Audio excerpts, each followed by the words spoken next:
Okay, guys, so we're into the second part of the starting point, and this is the part where I'm trying to, as best as I can, to fulfill my promise that we would actually finish the starting point.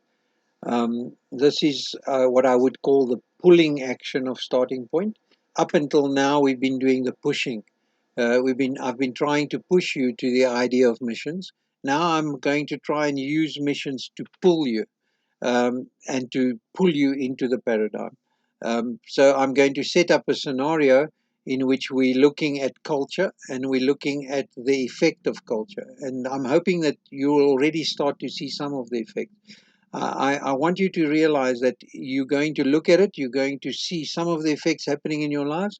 But if you don't stick on it, if you don't get involved in a sense with nations, then you're going to discover that there's going to be a stalling. So you'll be pulled a little bit further and then you'll stall there and once again start hooking your trailer into the front of the bucky. So I'm trying to do the pull action. I'm trying to show you that this is the activating catalyst for drawing you further into in deeper with God in the sense of missions going cross cultural.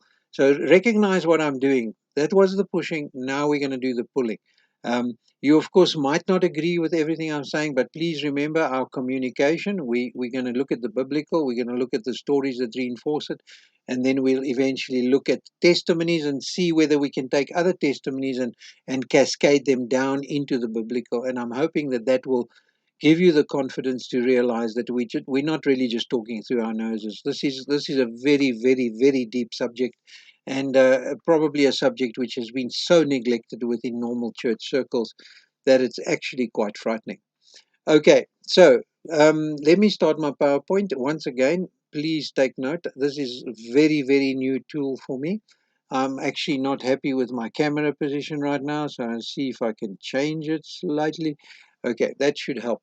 Um, okay, so now we're looking at, and please, I'm trying to do the eye contact thing to the camera. I know the camera is there, but my controls are down here. My PowerPoint is up there, and I'm going to have to get this set up looking a lot better. But this was a temporary quick setup that I quickly put up to do these two videos. So please bear with me. Let us start. Okay, let me get into the PowerPoint. First of all, you might, those of you who are perceptive and who were way awake enough on the Saturday when we were together, you'll realize that there's one thing that I did not uh, summarize, and that is because I want to use this to draw you into that pulling action. Now, I want to remind you that I must remember to put it on the PowerPoint, otherwise you wouldn't have seen anything. Sorry, I just want to reverse a little bit here, if I can get that done. Going in the wrong way. Okay, I'm going in the right way. Oh, this is so funny. You've got no idea how much I've been going through and how much fun I've actually been having doing it. And julle raak my regtig. I didn't you must understand this old man when I look at technology, I'm not scared of technology at all. Actually, I love gadgets, I love all that stuff. But when you push me, or rather when I get pushed, probably by God and not you, but when I get pushed into this, I kind of get into knots, and I don't know if that means anything to young guys. But anyway, just recognize that this old man is being stretched and give me a little bit of grace to catch up with this program. Okay, so now let's have a look and see if I can bring the PowerPoint in. Here we go. All right, so now. If you look at the PowerPoint, you'll realize that or rather, when you look at the summary, and I know that some of you might not have at the time that summary, was a summary of what we did on the whole Saturday, and it took basically 43 minutes. And I do understand that YouTube channels, etc., are aiming at much shorter videos. But I'm not aiming at a short video. I promise you, I'm going to start turning this into much smaller stuff. And I promise you that I'm really committed to putting this stuff online, making it available to everybody, because I think it's such an important message. And I think that this is the moment. I think that this is the moment I don't want to over stress this thing, but you need to understand the excitement level of perspectives and what it's doing has never left me. But the excitement level that I'm at the moment, to see that there's a potential, especially within this group and anything else that could grow from it, what God wants to do. I want you to know that I want to get 100% behind it, and I believe that it's 100% from God, and that is why I'm excited. There's very few times in my life that I can really say that I can get this excited about a single moment that I did not set up. I did not see this coming. Hannes contacted me a couple of months ago, and I thought that when he didn't phone me back, I thought everything had got quiet. And then when I met Hannes at Kragdag, something happened, something gelled, and I think it happened to him too. And we realized this was the moment. This is the moment. Now, this is the moment for you guys. Fact, there's no doubt about that, but it's also the moment of the potential of something much larger that can be happening. I mean, I can see the links that could be happening from here. If you guys catch this vision, you could be catching this vision and you could be taking it much, much further than it has ever gone. And that would be my prayer. Honestly, it would be unbelievably amazing and a thrill for me. And that's why I say I would get behind it. And that's why I want to commit to this journey. I'm hoping that you're really seeing that I'm not joking here. This isn't a by the way. I mean, we've had very strong, exciting moments within perspectives, and in all the years that I've taught it. But this has been a very unique experience for many different reasons, and I'd love to share all that with you. Not the time now. I want to take you further into starting point. Okay, so if I bring the PowerPoint into play, then you'll realize that there is, or those of you that who are hopefully still awake enough on Saturday, you realize that there's one aspect that I didn't bring into the summary. And I purposefully left it out so that I can use that aspect kind of as a bridge between this, what I was calling a moment ago, the push action and the pull action of starting point. So here's the pull action, and this is how we're going to start. This is how it's going to make some sense for you. So, first of all, this is the thing that I left out. Now, I want you to understand that these four spheres of growth is not something that has come out of perspectives. These four spheres of growth, if you have a look into the psychological realm, the mental health games, all of these things, these are the four spheres that are commonly seen as it's a blanket thing. This is the how it goes in life. Now, the four spheres might not mean a lot to you right now, but somewhere along the line, in different aspects, and please hear me say different aspects of your life, there is places where you're in survival, you're learning something new. I'm in survival right now when it comes to this program. I'm just trying to get on top of it and make meaning. But there's going to come a time when I'm going to move into sustenance, where I'm going to be able to very easily coast into this program, make sure that it works. I'll be able to change from PowerPoint only like this, and then I'll be able to go to the camera like this. And I'm busy practicing right now. And then I'll be able to go back to the PowerPoint. I'll be able to move things. I'll be able to set up things in different ways. I know that those are all my potential. But at the moment, I'm just trying to survive. I'm just trying to use that as a way of introducing these spheres again. But then you get to the place of sustenance where you're quite comfortable. You're actually at the place where nothing can phase you. I've had camera fails, I've had webcam fails, I've had computer fails, I've had PowerPoint that didn't want to activate, I've had size problems, I've had resize problems. All of these things have been part of my survival in the last 3 days to actually put this video in front of you.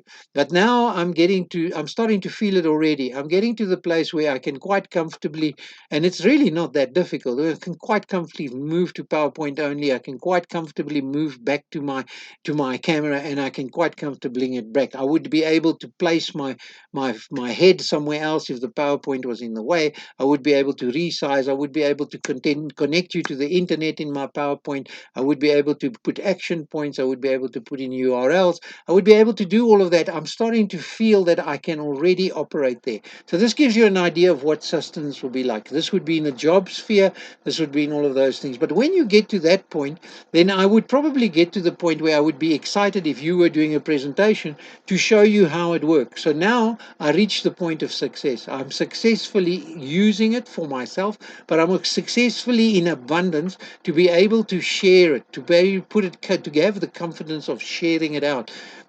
But that wouldn't be my main reason. That would be something that I would be comfortable to do. When you're in success, that's what it's about. But when you move to significance, then it becomes the sharing of that becomes the reason, becomes the priority. Now, we've also said that we're looking at the changes that happen. Let me just try and get my mouse going here. It's not going at the moment. You see, I'm still trying to get there. Okay, so if you can still see my little arrow there, it's a little small. I have to find another icon that I can use for that, but that's okay. I'm sure you're tracking me. So if I go from survival into sustenance, if I want to move from survival into sustenance, I must change my thinking. You see, I must change my thinking that this isn't a program that's looking to attack me. This is a program that's trying to help me. The guy who designed this program tried to make it intuitive. It is at a place where nothing is going to threaten me. Eventually, I will be able to put in place everything. So my thinking starts to change. Where when survival, all I was trying to do was survive in this thing. But now my thinking is changing. Now, wait a minute, just recognize that this thing can do it and you can do it. And so my thinking starts to change. But when I want to move from sustenance into success, then I change my habits. Now my habits become automatic. I can go to this part of the frame, I can do that, I can easily switch, I know where to go, etc. And so all my habits have been formed, and I must be careful in that time that I don't form bad habits, like, be only dependent on the mouse, and that I can be dependent on hotkeys and shortcuts and all. I know I might be talking Chinese for some of you, but just be aware and understand something, that this old man is growing fast. I didn't know most of this stuff before I even started. But anyway, okay, so I'm not trying to impress you. I actually laugh at myself all the time. You've got no idea how many mistakes I've made. I must have about, I don't know, 30 clips of how I started on each one of these. Anyway, I don't want to bore you with my stuff. Okay, so we change our habits. And when we change our habits and those habits are good and there's no bad habits behind it, then we actually move to this point of success in the subject. It's a successful thing. And at that stage, you feel confident to be able to share it with others because you don't have bad habits that well, hopefully, you don't have any bad habits that you're transferring to other people. And so the confidence starts to grow in these things. That's pretty much how these concentric circles work. But of course, you must understand that me looking at this program is a very small example of this. Your whole life as a whole. I mean, I know many, many, many adults that have even reached my age that are still at survival when it comes to the subject of their whole life. And that's scary. That's really seriously scary. Then you get people that have reached, and the numbers, of course, are still quite big. When you talk about people that have moved from survival to sustenance, these are people that can operate their job. They've got a good. They know that at some stage they're going to retire. They've got a good kind of a retirement package, or they're hoping that their pension hasn't been stolen and all this kind of thing. So those are the things that they've set up, and they've put that so that they'll be able to sustain their current lifestyle into the future. Of course, this is only earthly stuff, and as I say, it's not designed from perspective. It's not even designed from even certain aspects of it, I would say, that are not fully what I would call biblical. And in actual fact, that's some of what I'm going to attack today. But it's a truth. It's the way things are. That's how we grow. You can't stop from being born at the place of survival and have to slowly make your way towards maturity. There's just no way of avoiding that. We all know what children look like when they're born and the requirement they have, and we all know what it looks like in their preteens, and we all have a good idea what it looks like in their teen years, and then we all have an idea of what it means when they leave home and they have to take responsibility for themselves. That's the way it is. You're not going to change that. There's no ways you're going to ever change that. Of course, you've got different aspects of it. Okay, so, but now when I'm talking about people have reached the sustenance, they're at a place where they can actually maintain this lifestyle. They're not at a place or excited or even considering how they could transfer that to anybody. They even hesitate to transfer it to their children because most of the time they're saying to themselves, I could have really done a lot better. And this is encompassing their whole lives. Then you get people who have moved to success. You'll see that you'll know some of these people. These are people that are doing well. Of course, we often measure them on a materialistic point of view, but they're doing well. They have rounded lives. That you know that these are people that have actually kind of grounded themselves. They're at success. They're able to not only sustain their own lifestyles, but they're actually successfully able to, in a sense, share part of that. And they're able to not just share it materially, but also share it from a conceptual point of view. This is what life is like. And they in a sense have an aura around them that this is they have a successful life. Now, I want to tell you that the numbers dwindle very, very fast in the world between success and significance. There's very, very few people that actually reach a point of significance where they actually put everything at risk. And these are philanthropists, maybe not everything at risk because they've got a lot, but they put a lot at risk. They put a majority at risk for the sake of, and let me stop there, because in the world you would put it for the sake of humanitarian actions, but in the kingdom we need to have a look, what does significance actually mean from an eternal perspective. All right, so I mean those are the spheres that I shared with you. And of course, to change from significance to, I mean, from success to significance, there needs to be a major priority change. Now, I want to use this to become the pull action. I want to say to you that if we put God's purposes in His way, and I'm going to hammer hard at that. What is God's purposes in His way? I want to suggest to you that if you can put that at the right place, what is going to happen is that thing is going to pull you. Is going to those priorities are going to change everything for your life and actually put you in a place where you see, I did it again. I did it again. Okay, let me just reverse here a little bit. Sorry.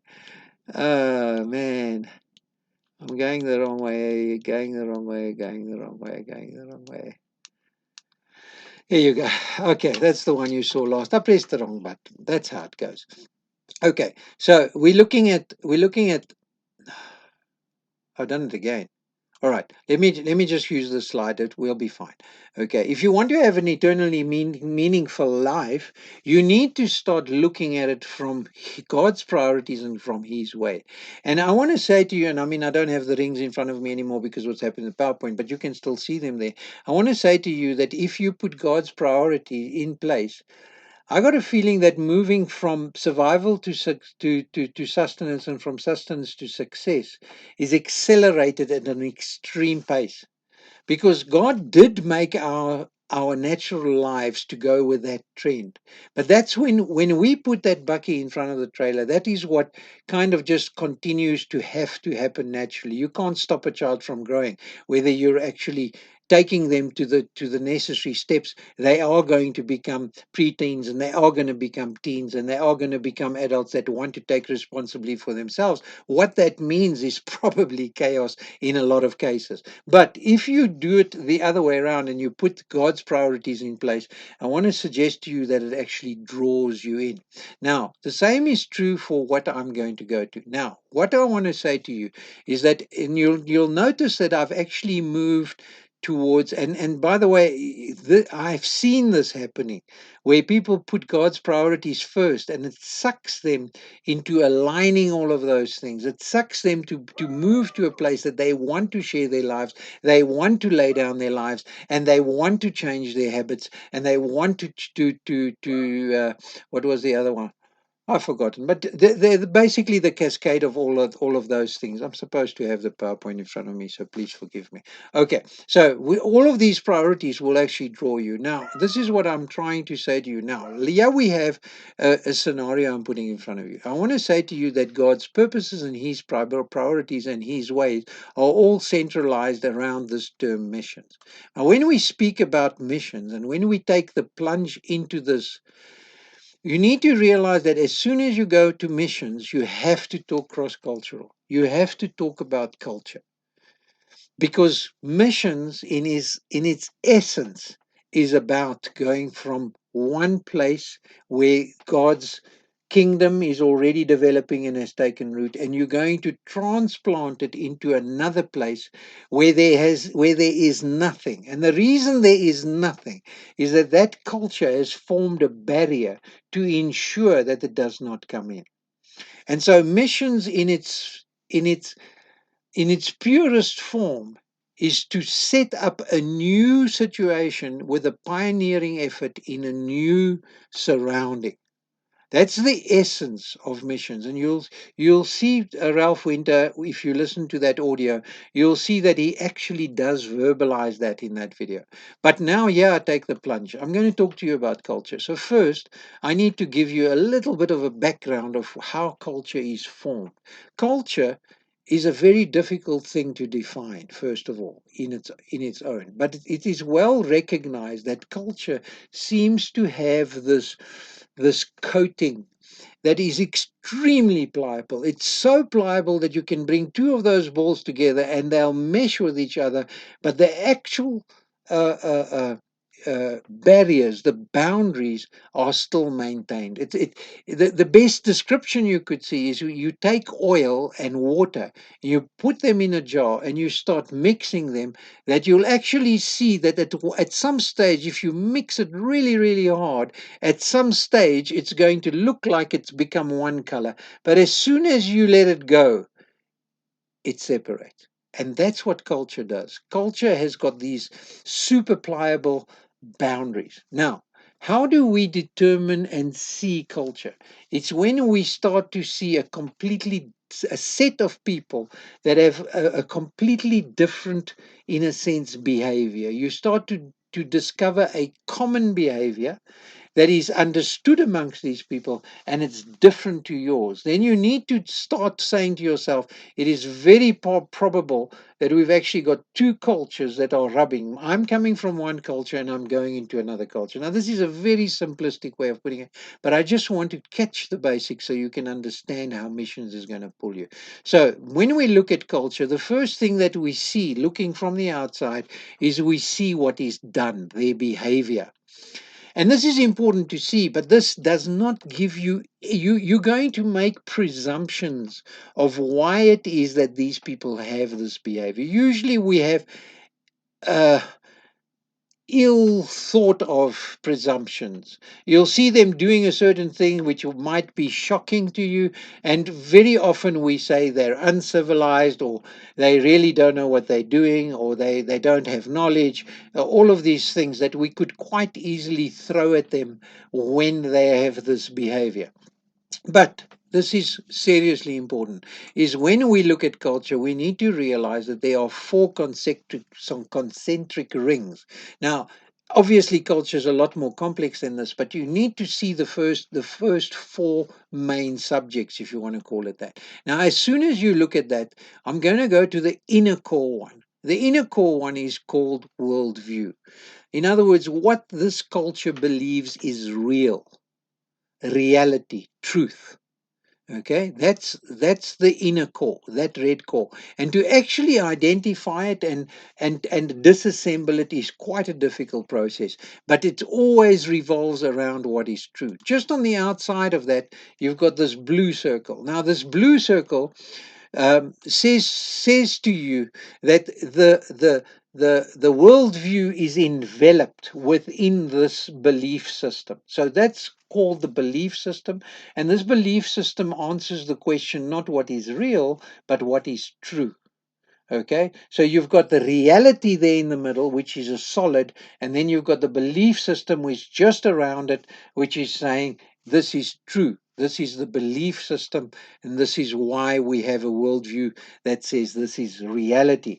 Okay, so that's the second one. Then the third ring that we look at is what would be called the value system. So we have a value system that actually answers the question, what is good? So normally we have this worldview on the inside, which asks the question, what is real? Then you have, this is what is true. And when it's true, then we have a value system. This is when we start to build values within our society so as to support our understanding of truth and our understanding of reality.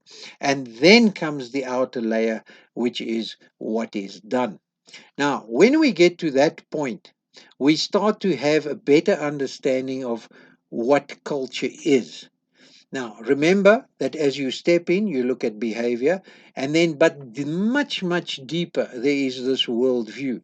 Now, when you have a look at the worldview part, which is this part here, that is the part that we're going to discover needs to be changed. If you don't change somebody's understanding of reality, you cannot expect him to change his behavior.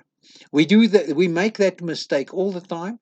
We come into somebody's life, we come into somebody's zone, we come into somebody's family, and we tell them they must change their behavior. But if you don't change the inner part, the reality of where things are at, you're going to find that that change is very superficial and very quickly changes, unless for some reason that behavior is really pleasant to them. So that's usually the opposite of what you're expecting to have done. But anyway, I don't want to digress. I don't want to move away from this, because once again, I'm trying to keep to a certain time perspective. Okay, so now that we've got the understanding of worldview, and remember, I'm going to keep on talking about reality, and I'm going to every now and then I'm going to focus into the belief system, and then often I'm going to talk about certain behaviors that you see, and because of the presumptions that we make. So it's important to look at that. So I'm using culture now. Now, when I say I'm using culture, I want to go now really big. I zoomed in to the concepts of how culture works. Now I'm going to go zoom all the way out. I'm going to zoom all the way out, and I'm going to try, now listen to this, listen carefully. I'm going to attempt to put in basically a grid of 3 columns and 4 rows. I'm going to try and put the aspects of every single culture that there is on this earth. Everything you can encounter will be in these blocks. Now, what am I actually saying to you? I'm saying to you that, first of all, as an individual, you should be able to find yourself on this thing, because you know yourself. So you should be able to find yourself. Now, if I'm correct that missions is actually the deciding factor or the pulling factor, then you will discover that in this there'll also be a pulling factor of what changes you should currently make. And this is also a very good discipleship track. And those of you who want to be able to preach well, you need to understand this thing.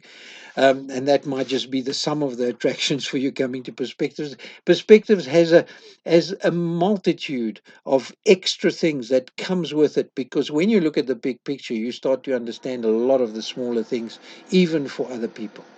Okay, so now we're looking at this grid, and I'm going to build this grid with 3 columns and 4 rows.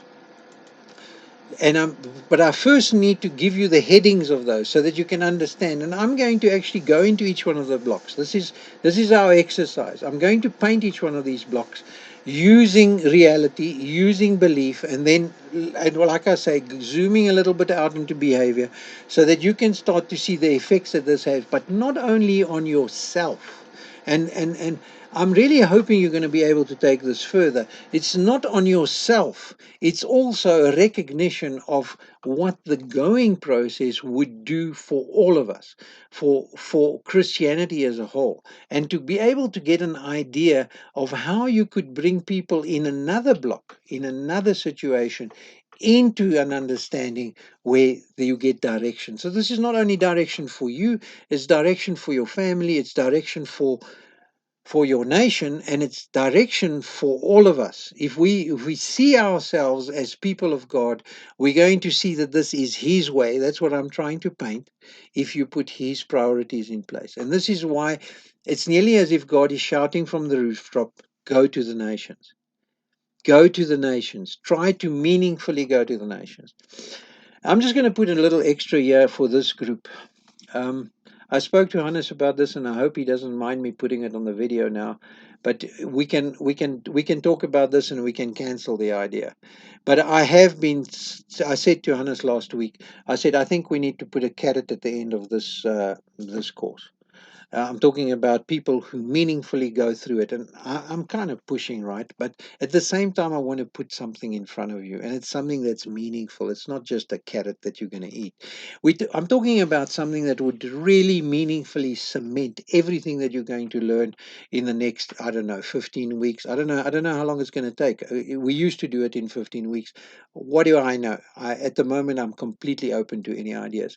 But anyway, here we go. So the carrot that I'd like to put on is that after this trip, I mean, not this trip, I'm taking you on a trip. No, after this course, I'd like to take you on a trip. Now, there's two trips that I've got in mind. This might mean there'll be two groups. There might be people who would want to do both. There might be some people who would not be able to come and will not be able to join these two. But there's two groups that I'm suggesting that I'd like to put on the map. The one group, oh, let me just put a condition before I continue. We're looking at probably a 10-day trip. And now you're saying, where are we going? To Botswana or Mozambique? No, no, no, no, no, no. There's a reason why at the moment I don't go into Africa. I've got multiple reasons why I don't go into Africa, but there's a reason why I don't go into Africa, and we'll talk about that later. No, no, I'm not talking about that at all. I'm talking about one trip that would basically go to three countries meaningfully, hopefully 10 days, maybe 14 days. I know some of you are talking, I don't have the time. That I can't do much about. I can't give you time. That's for you to sort out. And you may be saying, I don't have the money. I'd like to shift that aside for now. I really would like you to consider to just shift that aside for now. So this trip would look like this. It would be visiting three countries. The first country would be Thailand. Spending most of our time in Thailand, unfortunately, I'd love to take you into the mountains. I'd love to take you into the hill tribes of Thailand. I'd love to take you into all of those things, which I've done a lot of. But primarily, I would take you, and this would be an organized trip. It's not a holiday, by the way. An organized trip to Bangkok. We would probably spend 2 to 3 days. Yeah, 3 days, 3 nights at least in Bangkok, and then we would make our way to Cambodia. That would be by rail. We get to the border of Cambodia. You can have a look on the map as to more or less what I'm doing. You're looking at the border of Cambodia. From the border of Cambodia, we'll make our way to Siem Reap, which is where the Angkor Wat is. That will probably be by taxi. Then we do a bus from Siem Reap to Phnom Penh, and Phnom Penh, because there's very specific things that I'd like you to experience in each of these places. So we'd go from Siem Reap to Phnom Penh. From Phnom Penh, we would probably spend maybe 2 nights in Angkor, in Siem Reap where the Angkor Wat is, and then we would go to Phnom Penh. We'd probably only spend 1 night in Phnom Penh. From Phnom Penh, we'd actually take a bus, a river cruise not a cruise, boat. I don't want you to get the wrong idea.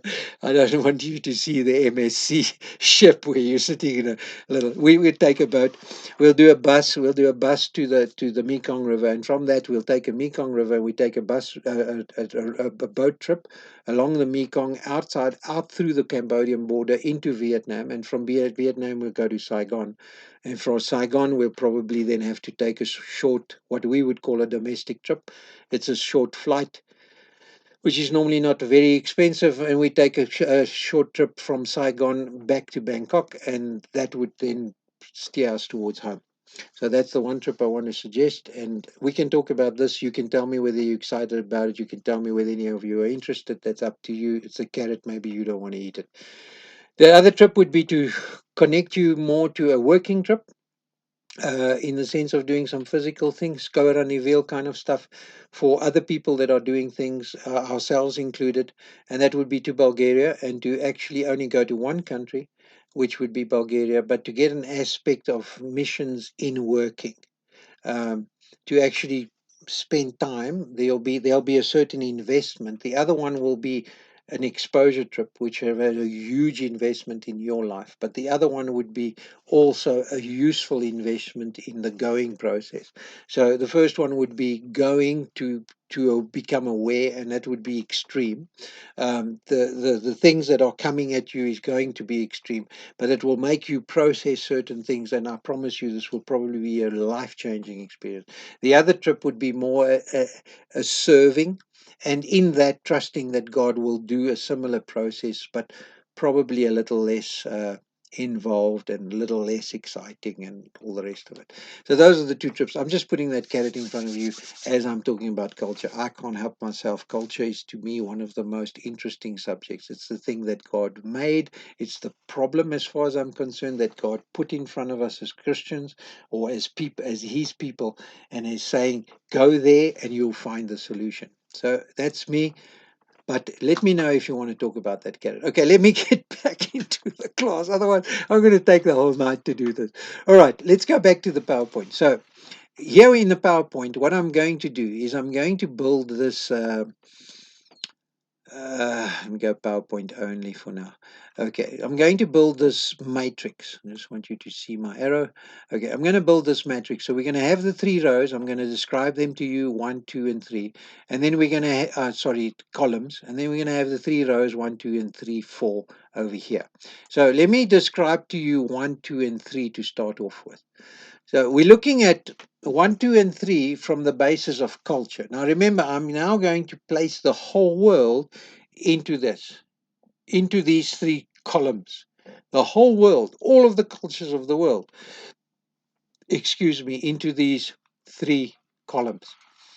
So for the first one that I'm going to put on the map, if my PowerPoint wants to work, is what would commonly be called the animistic culture. This is, let's call it a little bit more of an elaborate term for it, but the word animistic doesn't mean much to modern day people.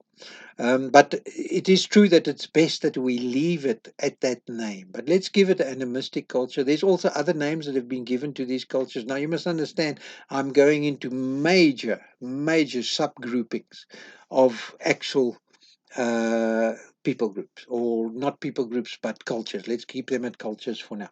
So I'm going into major broad brush. I'm going to paint with big colored brushes, but they're this wide. They are seriously wide. They are in some of these cases, this case would probably be something like half of the world pop. No, I wouldn't say half. I'd say a bit more. 2/3 of the world population is sitting probably under this column. That's how broad my brush is. And I'm actually going to use, you'll see later, I'm going to use a yellow brush.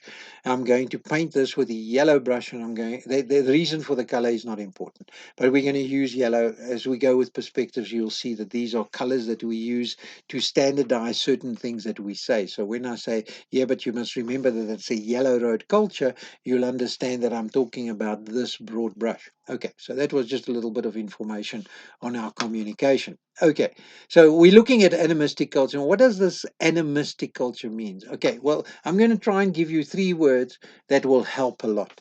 It's a participative culture. In other words, most of their stuff is happening because of the group, not because of the individual. Then it's also seen as a family culture, very rich, family orientated type culture, which is always looking at the whole family, very close knit, and also extreme when you try and leave the family, extreme repercussions if someone would try and move out of the family. And then we're also looking at what a lot of people would call a hot culture. Why do they call it a hot culture? Well, if you look at the origins of where these cultures come from, where they originate from geographically, you discover that most of these cultures actually came from the hot regions of the world. The regions of the world where the climate is humid, where the climate is hot, where they don't have extreme differences in their seasons. Uh, South Africa would be seen as a mild climate region. It wouldn't be really a hot climate region. We actually do have a difference in a big way between winter and summer. I mean, if you take Thailand for instance, they'll tell you there's 3 seasons. There's 2 seasons. There's hot, and the other word I won't use. It starts with a B. Really, really hot. That's the 2 seasons. Hot and very, very, very hot. Okay, and then. Okay, and then so that those are your hot cultures, and we're going to have a look at that in a moment. Then the next culture that I'm going to open up is something that might be a little foreign to you. I have kind of alluded a bit to it in our presentation, but you might not have heard it. It's basically a biblical culture. You see, it's not fair to say that there's such a thing as a biblical culture, but yet while we're on earth, there is a biblical culture that starts to form. It's a new family. You become part of a new family. And you need to, this is why you are reborn into it. And this is why you slowly get to a place where you understand the paradigms. At some stage, if we get deeper into perspectives, and I want to call it perspectives plus, I'll start talking to you about the skin contact of the body of Christ to the world. Because there's a skin contact of the biblical culture to the world. There's a definite skin contact. So, and then by the way, your skin is regarded as the biggest organ in your body, and the skin of the church is actually the biggest part of the church. It has the biggest contact to the world. It's a huge contact, and now you can just imagine how pliable that thing is, if you recognize that this is a worldwide phenomena that is busy happening, this biblical culture, which is in a sense rising up and becoming a reality. And this is the thing where Jesus says, "Let your kingdom come on earth as it is in heaven," because this it's actually a kingdom culture. It's a culture that is rising up, and that in essence is coming in opposition to everything else that is in the world. And we need to recognize what does skin contact mean, and what does that mean for us in the context of in the concept of the fact that Jesus came, and that the Father loves the world so much. And this is what the first chapter of your book starts to work towards. So we are alluding towards this, let's call it kingdom reality or biblical culture. All right, now let me move on before I get ahead of myself here.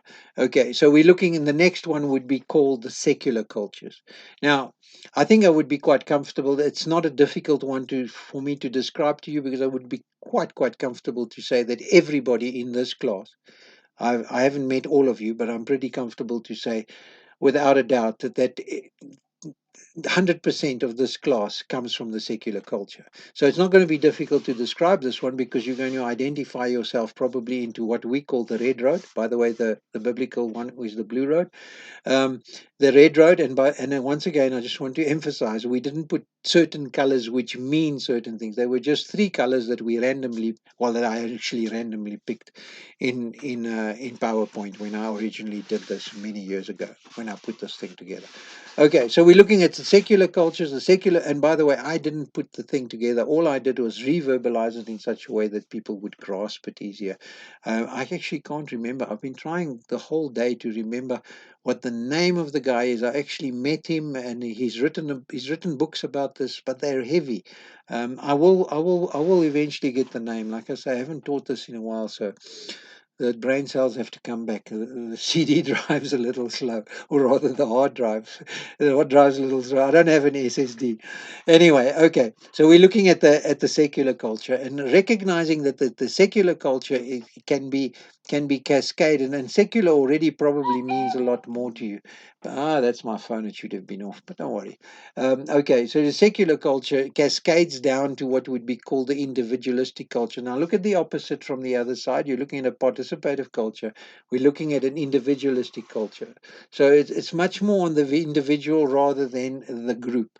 And we're looking at a culture which is extremely progressive. So this is a quality of that culture, but it's also often regarded as the progressive culture.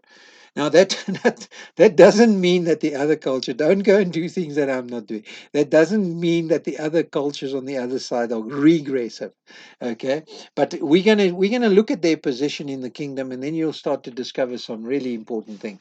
Okay, so we're looking at a progressive culture, and we're looking at cultures. And by the way, we're also not saying that these people can't be family orientated.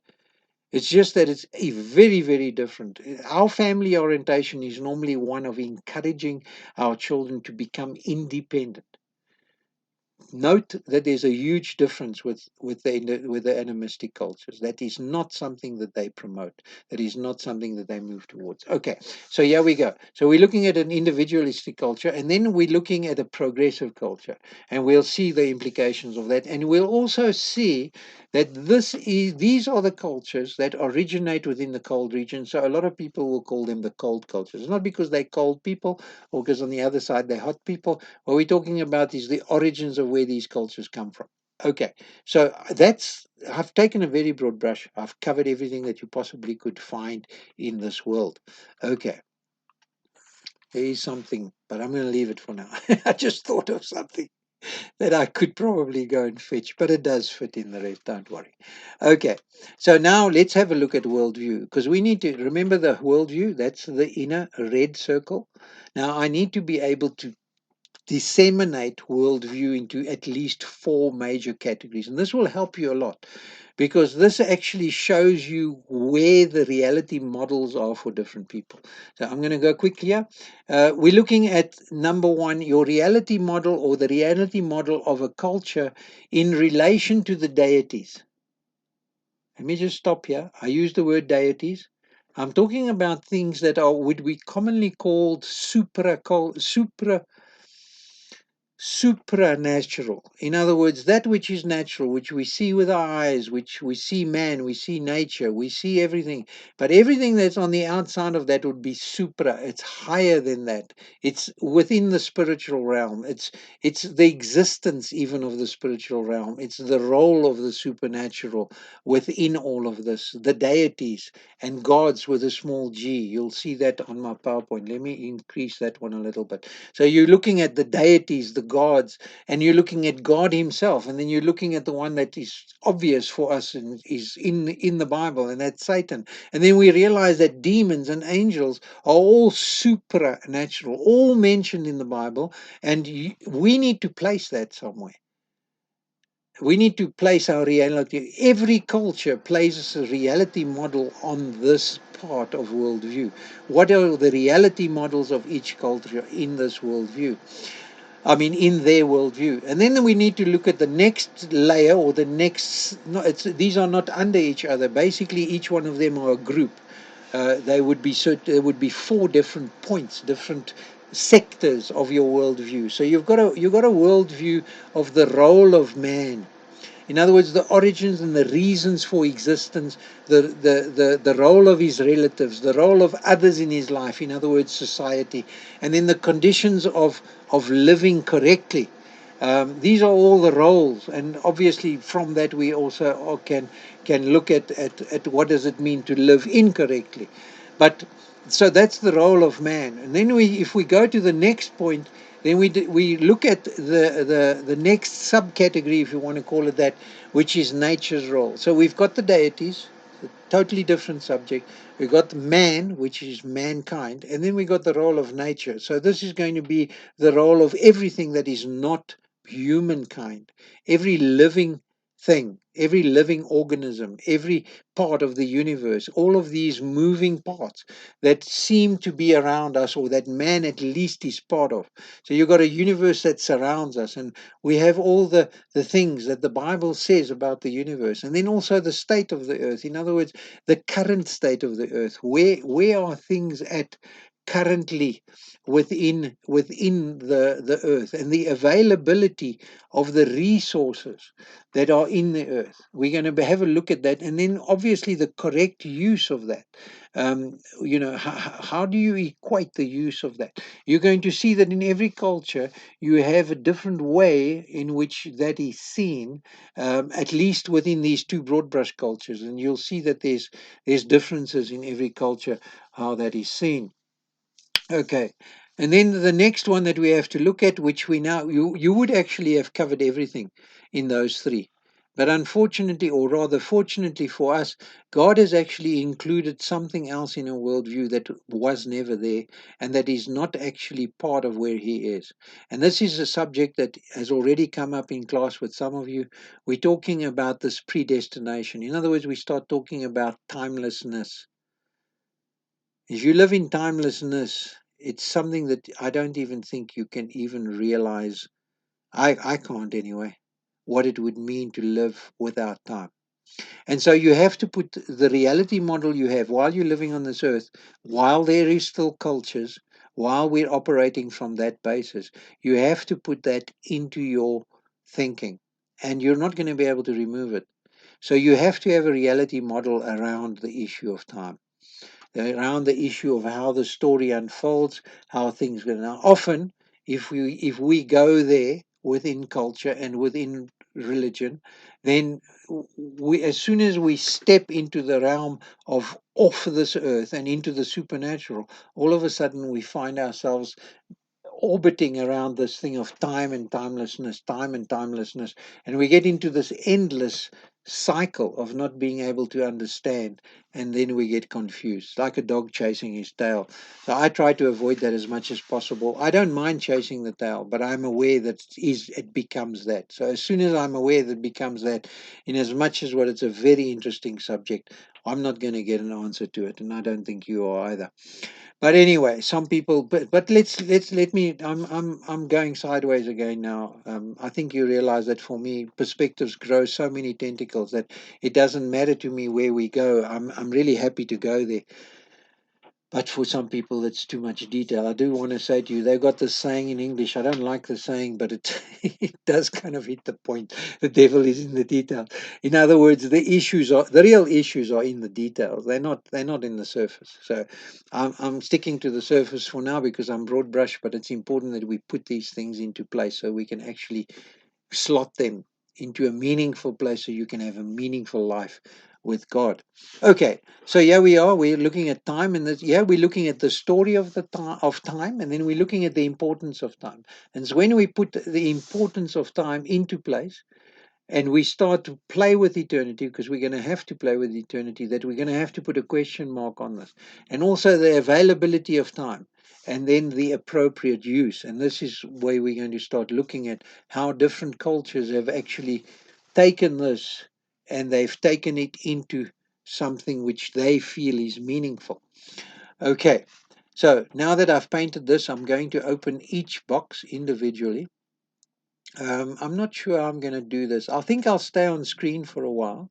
I might switch to PowerPoint only because it's quite a big diagram. Like I say, this is so new for me. You must understand it's not easy to speak to a computer and try and stay. I mean, I'm trying to visualize you behind that camera. I'm really trying hard. And at the same time, I mean, if I was in a class, I'd be turning to the board. I'd be able to look at your reactions. I'd be able to see you putting up your hand, all these kind of things. And I don't know how I'm going to get around that, because that's an important aspect. And that's why I still believe that us getting together on Monday nights is, or at least at a time, is seriously important. Anyway, let's get around that and stick to the subject. Okay, there's the colors that I mentioned. So when we look at the culture which is under the animistic, we're going to be looking at. Let me just get my arrow. Ayo, come back. Okay, I think you saw it. The red is under the secular, the blue is under biblical, and then we're looking. By the way, that saying is so Malaysian. When anything goes out of whack, they always say, "Hey, yo." In South Africa, they probably say "ish." But anyway, okay, that's just a Malaysian saying. I've spent a lot of time in Malaysia doing a lot of this that you're seeing now. Anyway, okay, so here we go. What I'm going to do is I'm going to stick to the secular side. Let me go. Let me go to PowerPoint only, so that you'll actually see my arrow. Hopefully, a little bit better. I'm having a problem here because my arrow doesn't want to work when I'm in that mode. Maybe I'm going to come back. Sorry. Um, and I'm hoping it's now going to allow me. Yes, okay. So we've got an arrow back. All right. I'll fix up all of this stuff with time. All right. So what I'm going to do is I'm going to stick to this row here first, because you're going to. I'm hoping that as I go through this, because this is such a big subject, and I'm just picking little things out of it so that you can keep your interest and that you can understand why these blocks are important. Okay, so we're looking at the secular culture. We're looking in broad brush at the secular culture. I'm hoping that somewhere along the line here, you're going to identify where you're at. Basically, when I start mentioning something, you're gonna say, yeah, that is the way it is, or at least you're gonna say, well, I believe that, and but before that, there's going to be some areas where you're going to say, no, I don't believe that. I don't believe that, or I still have some doubts in that. But as I progress down this, basically going through the deities, man's role, etc., you're going to see some of that stuff come up. Now, what you do with that, you'll probably work it out yourself as we go. But remember that I'm just sticking to the facts. I'm not actually aiming at you. This thing will aim at you, guaranteed. But I'm not aiming at you. I'm just sticking to the facts. I'm sticking to a PowerPoint that was designed a long, long time ago. I did not see you in the screen at the time. Okay, so here we go. We're looking at the secular culture. Now, when I go into the secular culture and I mention deities, what do you think happens? What was in your mind before you became a Christian about the deities? Now, if you were a super secularist, or if you aware of the super secularists, most of them living in Europe, what do you think they're going to say about the deities? Well, I want to suggest to you that it's a fairly quick answer. They don't exist. There's no such thing. There's a term that we use in English, and I don't know if you can, but you're smoking your mattress because your mattress used to be made of straw or other things, and you're smoking it, and it's affecting your mind. Okay, so you don't have my finances to spend on anything else, so you start taking the stuff out of your mattress and you start to smoke that. It's affecting your head. Now, the super secularists will say to you, there is no such thing. There is no such thing as the gods, the demons, Satan, God, gods and angels and all of these things. I think you'll agree with me that most super secularists are absolutely there. Okay, now the secularists have to find something when it comes to the origin of man and the origin of you. Where did all this come from? So, what they do is, in the place of the deities, they put together some kind of theory. And of course, you can see that from the little drawing there. It's called the Big Bang Theory. So let me go into this block first of all. So we're looking at the Big Bang Theory, and I've asked Rita to make these drawings for this PowerPoint. So you're looking at the hand of God, so to speak, but the hand of God doesn't exist. So in other words, there is no such thing. And somehow they explain creation, somehow they explain all of this. So we have the Big Bang Theory, and then we have the whole thing of evolution that kind of tries to support that, or I don't know. It's a real mengelmoes as far as I'm concerned. And basically you've got this doringdraad which is there in the middle, which is the population is sitting on this side, and there isn't really a fence between us and this theory, but it's like we don't really want to go there because you know what? At the end of the day, we don't understand it, but the scientists have made us believe that this is something to teach in schools. This explains away the necessity for God, and this explains the way for the necessity of having a creator God, or having gods and things outside of our realm. It's really all about us. So let me just stick to the PowerPoint, otherwise I'm going to get lost. So there is no God. Give me a scientific proof that God exists. As Christians, we will often go into archaeology, and there's ongoing things, but none of those arguments really suffice to be able to put in place there is a God, and he does exist, and he is actively involved, and he is in control. But anyway, I'll leave you with that. So, and then there's some people who will take a lesser. Now, you probably got a lot of friends that are here that are non-Christians, and these are arguments that you would possibly have continuously. But you know, if you can make me believe that there was a creator God, because I mean, after all, the Big Bang Theory is like I believe you need to have more faith to believe in the Big Bang Theory than to believe in creation. But anyway, I don't want to go down that argument right now. That's not the point of where we're at. We're looking at the secular culture. The secular culture will say to you, okay, well, if there was a God, he's obviously missing. If there was a creator, he's moved on. He's moved on to create other universes. He's moved on to create whatever it is you believe he's doing. But it's very obvious that he's not evident now. I mean, you may even find some guys that will say to you, it was in the Bible. There seems to be some reality there, but obviously God doesn't speak like that anymore. He doesn't operate like that anymore. Um, so it's very interesting to have a look at what that, but they'll move into what we call the if so area. Now, I just want to stick to my PowerPoint, others is going to be too long. And then there'll be those of you that, if both of these groups, there is no God or if so, they'll say that you need to have a belief in God just as a crutch. They don't have a need for it. But we understand that you're a little weaker than us, and you can't handle the fact that you're on your own, and so you need this thing as a crutch that you can lean on when you're feeling a little weak. So you can lean on it and you can trust that somehow this thing's going to come together and there's going to be a new spin on things. Okay, so that's the secular. I think you understand this. Now, some of you might have come out of this and no longer believe this. Others of you, this could even be quite foreign, but you will know that at least there's a lot of your friends and people around you that actually are at this place. So basically, this leaves us. Where does this leave us when we go into the next block? Well, we kind of left to our own devices, right? In other words, it's all about us now. So if I go back there and I go to this next one, now remember this is now going to be man's role. I'm just still guiding you as far as the columns because this is all new for you. If I go there, then I open up this block and then I recognize there's my little drawing again, and this drawing can help you a lot. He's holding a money bag, he's got a sash over his body saying that I'm a winner, and he's standing on a pedestal. So the first of all, let's move to the pedestal. If there is no gods and if there is nothing that is sustaining and keeping things up, then it's obvious that mankind now becomes the highest ranking, if you want to call that.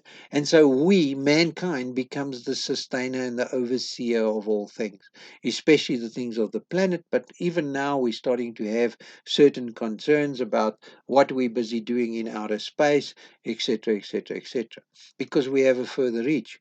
So we become the overseers and the sustainers, and progress is, I'm not even sure that it is being pushed within our culture, but there seems to be this obsession with progressing, having more knowledge, knowing more. And maybe it comes from being an overseer. You need to have more knowledge and you need to progress and move forward because this is the reason for our existence. We're going to move forward. We're going to progress. We must progress on every front. I mean, we're starting to talk about AI now, so we actually want to progress to a place where our machines will do all the thinking for us. I'm not sure that that's progress, but let them go for it. I'm really okay with that. You'll understand why later I say that. But anyway, okay. So progress is the goal. So, and then there's this next thing that becomes, from an individual basis, there's a relevancy within the race. In other words, the strongest, the better, the one who's the smartest, the one, and there's this race that we need to be competing against. And if we're not competing against it in the sense of of of individuals with our friends, etc., then we start competing in the sense of family. So one family's got more than the other, and the other family is more healthy than the other because of certain reasons. And so there's all these different aspects in life where there's it. I mean, it's not talked about as a competition. Well, usually not on the surface, but it is there. It is absolutely there, where there's a comparison that's busy happening. My life against your life, our family against our family, and then it shifts into a much bigger gear, and it becomes our nation versus other nations, etc., etc., etc. And we there's this constant competing of the one to the other, and it becomes an obsessive thing that is often talked about and not talked about on the surface in the sense of a race, who's coming first or second, but talked about in the sense of, look what has happened to me, look what has happened to you. Maybe you made a mistake there, etc., etc., etc. I don't want to. We could talk all day on just on that subject alone. Okay, and then so what comes as a centrality is that, and probably you could quite easily make ties from the one to the other. To be an overseer, you need to progress, you need to move ahead, you need to be relevant in the race, you need to show that you are knowledgeable and that you are in control. We're talking about basic leadership here, control, and therefore this is all going to be bracketed by this one concept. If we're smart, we have a good life. Because remember, it's all about us now. There's nothing else on the outside. So it becomes about us. It becomes about mankind. It becomes how all of this is centralized around mankind because he's the smart being. And as a smart being, if I'm smart about it, I'm going to have a good life. Now, I've got one sentence that I want to deposit you, and I deposit for you, and it's not on the PowerPoint. It's the beginning of the sentence is right there. You'll see it right here under the I think, under the I think. You'll see it right here. And this sentence, and I'm hoping you'll remember this, because as a secularist, you have come from this if you're not already still in this. And this thing says, I think, therefore I am. Let me say it again. I think, therefore I am. In other words, our existence is based on our thinking. It's just something I want to deposit with you. I'm not saying it's bad or good. I'm just saying to you that that's how it is. That's where secularists are at. Now let's step back and let's just have a look at nature's role. So now I've taken these three. I've taken the deity's role. I've looked at man's role. And now I'm moving to the next block. So the next block, and I'm already 1 hour and 4 minutes into this presentation. Unbelievable. Okay. So we're looking at the next. Seriously? 1 hour and 4 minutes. Wow. Oh man, culture, something else. Okay, so now we look at the next thing and we look at nature's role. So nature's role is this, as far as the secular is concerned. Now remember that all of these things, and you probably would have started to feel some of it already coming into you in the sense of identification with this when I went into man's role. Um, I think as a secularist, and I'm also a secularist, I come from that background, I understand that those things are constantly grinding at me. Those are things I'm actively working to a certain degree against because I know better, at least within the value system. I'm struggling extremely with it within the belief system, but the more I can deposit it within my reality system, the better it is for me. I realize that, and it's not really about me, it's better for, let's call it us. We'll talk about that in a moment. I'm just trying to bring it home for you, trying to use the systems, then you'll start to understand. Okay, so we're looking at nature's role. See, here's nature's role for the secularist. This is what the secularist says is nature's role. Okay. First of all, he says, what we see is all there is. So you look at nature, you look at the universe, you look at everything else, and what you see is what there is. Now, some of it is microscopic and some of it is huge and far away. But the more we see, the more we know that is what there is. Of course, the smaller you go and the further you go, the more amazing this creation seems to be.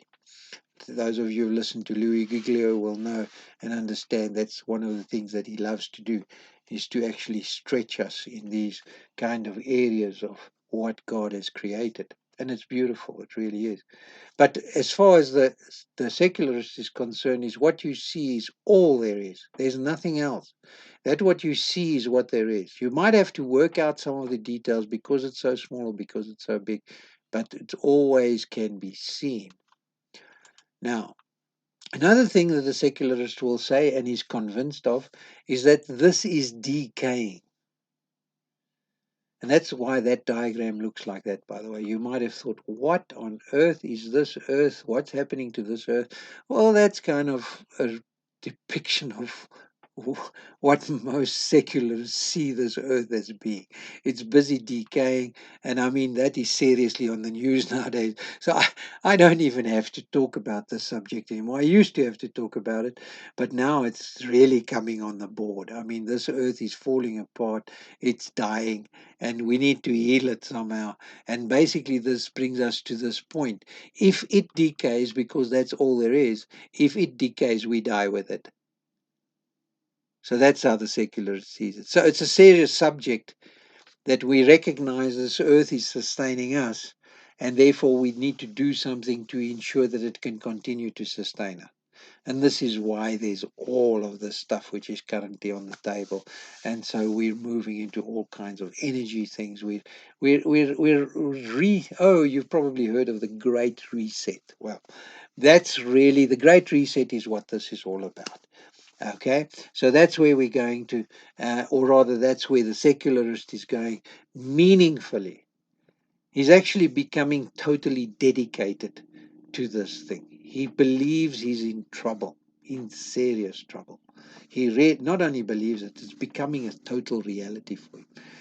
There's some secularists that are pushing back and they're saying, come on, what are you on about? But anyway, And therefore, it's up to us. It's up to us to do something about it.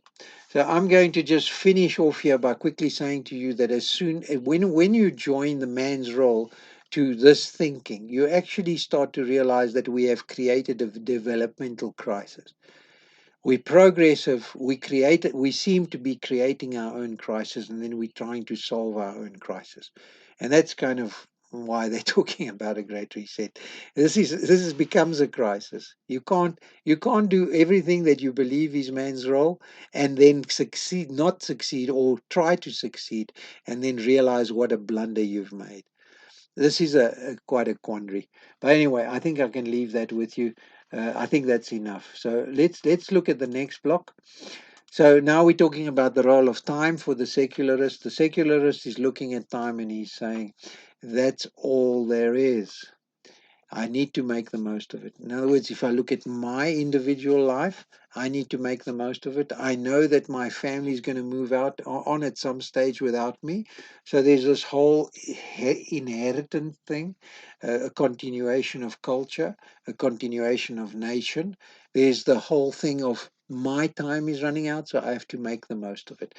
And if you look at it, call it from the healthy point of view, then it will be a robust improvement or progression of that, or at least a sustaining, a keeping of it, hopefully with an exuberance and an aura of success, and then hopefully with a recognition of let's call it significance. This nation has played a significant role within all of the other nations by showing, in a sense, the way. Okay, so we're going to make the most of it. Let's call it the healthy side. Then you've got the unhealthy side, which a lot of people, when it gets too complicated, this is where they go. They go to, let's just make the most of it. Let's eat, drink, and be merry.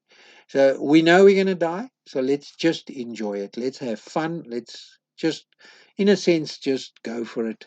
And so the secularist normally swings between those two. Um, and we're looking at history. It's quite sad that on the bad side, sometimes people want to be remembered because you see, you're looking at two things. You're looking at history and monuments are the two things that you, as a secularist, you can actually exist further than your life. What I'm trying to say is that if your name is mentioned in history, then you're actually at a place. Let me go back to the camera. If your name is mentioned in history, then you're actually at a place where you have outlived your life. You've been remembered for certain things. So you could have Louis Pasteur is remembered for uh, discovering penicillin, and therefore is remembered to have attributed a major thing to humankind. He died years ago, but still recognized and you have from all different aspects. You have Elvis Presley is recognized because of his good music. So you have all these things where you could actually live on the outside of that. So if your name could be remembered in history, that would be a good way for a secularist to have died and have had a meaningful life. And then you could have a monument erected for you. So the bad side is the monument could be taken down, like Saddam Hussein. Just take the monument down. Um, or then some people would like to have their names go in history, and this is the really sad part, is by their names being mentioned as the one who assassinated so and so, or the one who killed the most kids in some school. This is a crazy phenomenon that we find nowadays. So those are some of the aspects that you could be looking at from being recognized and your life in some warped way. In the history side, I can understand it fully, but in some warped way by how many people you've killed, I don't know. But yeah, that's pretty much our world that we live in, and also a recognition of holding tight to your life, trying to expand it, trying to stretch it as long as you can, to get the maximum out of. You're going to wring this thing until you can get every little juice. You're going to hang on to the very, very last, and in that the smart and wise way, your reality would be to limit the risks. Try and bring the risks down so that you can actually live in the zone. That would, of course, be the zone of a meaningless life. But okay, let me not go there. All right, nothing more. There's nothing more than the life. And you know the scripture actually supports this. It says you only have one life to live and to die. So the secular is not wrong. He's got some facts in place. There's some reality there.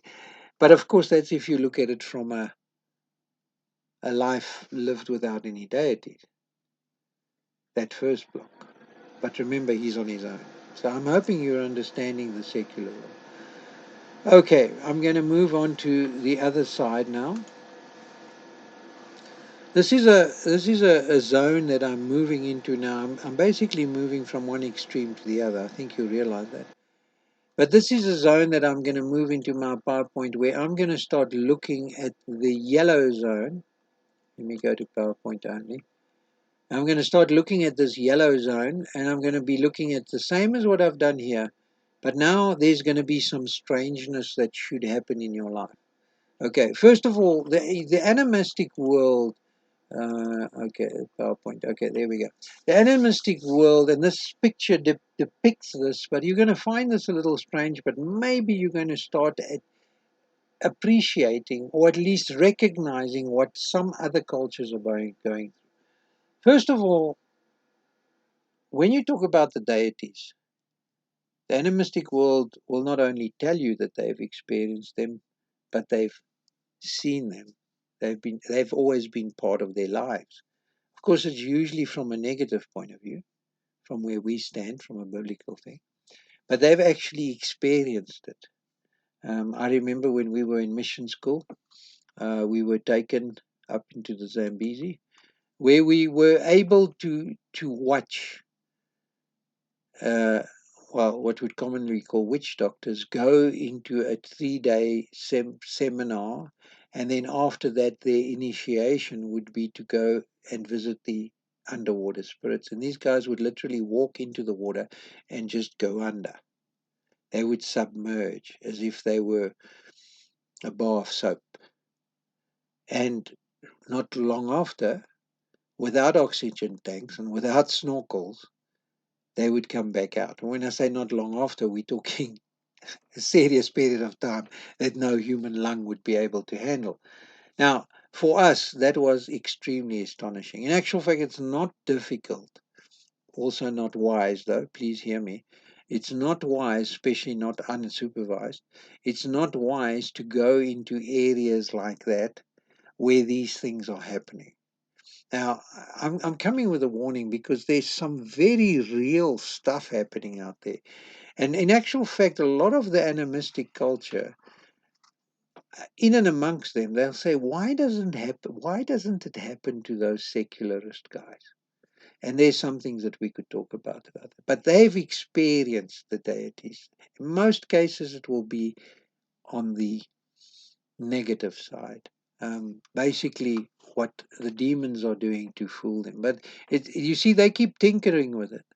So it's really as if they're evoking these things into being.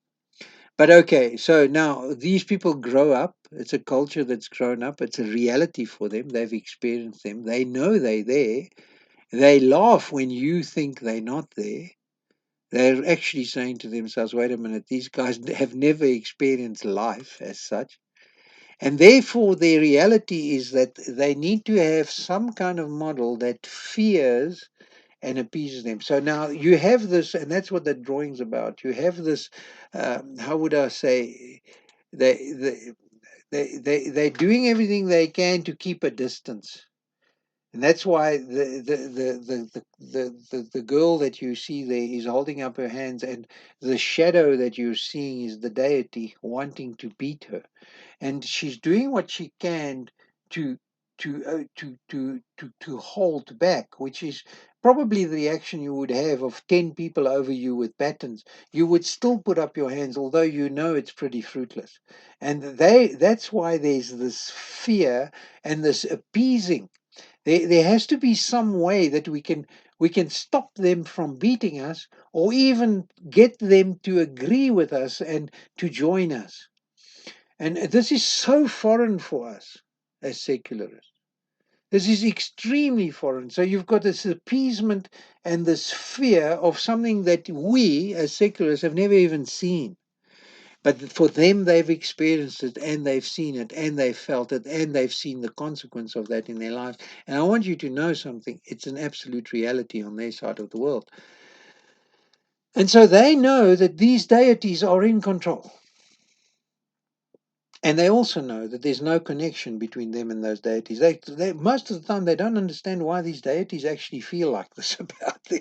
Why is it that I keep on, and they often work out that it's somebody else that's maybe cursing them, and so there's also, you'll see now in man's role why it is important to keep the roles right within this whole culture. So there is they're in control. There's no doubt about the fact that they're in control. We're kind of just handling it, but there's also no connection. Okay. And then you'll see that now I can have connection. Now, I've just said there's no connection. No, there's no direct connection. There's no going through this fence that is between them and this culture. I mean, the deities, sorry. And so, but if I go into my family and my tribe have taught me that there is a way of connecting. And this is where you start to understand the whole, and I'll talk about that in the sense of time later on. But within tribe and family, I find some kind of connection because it's nearly like the numbers are going to convince these guys that they shouldn't touch us. So the larger the number, of my tribe and the importance of my tribe within the system, the better that there's connection. Now, you're also going to see that there's going to be the appeasement that I mentioned in the second point. Is going to be the appeasement through the ancestors. So you'll see that in the issue of time. I'm not going to go into it now. And so the basis of this thing is they control us and they control the world. So it's no longer up to us. And humans understand this is a reality. It's not just a belief.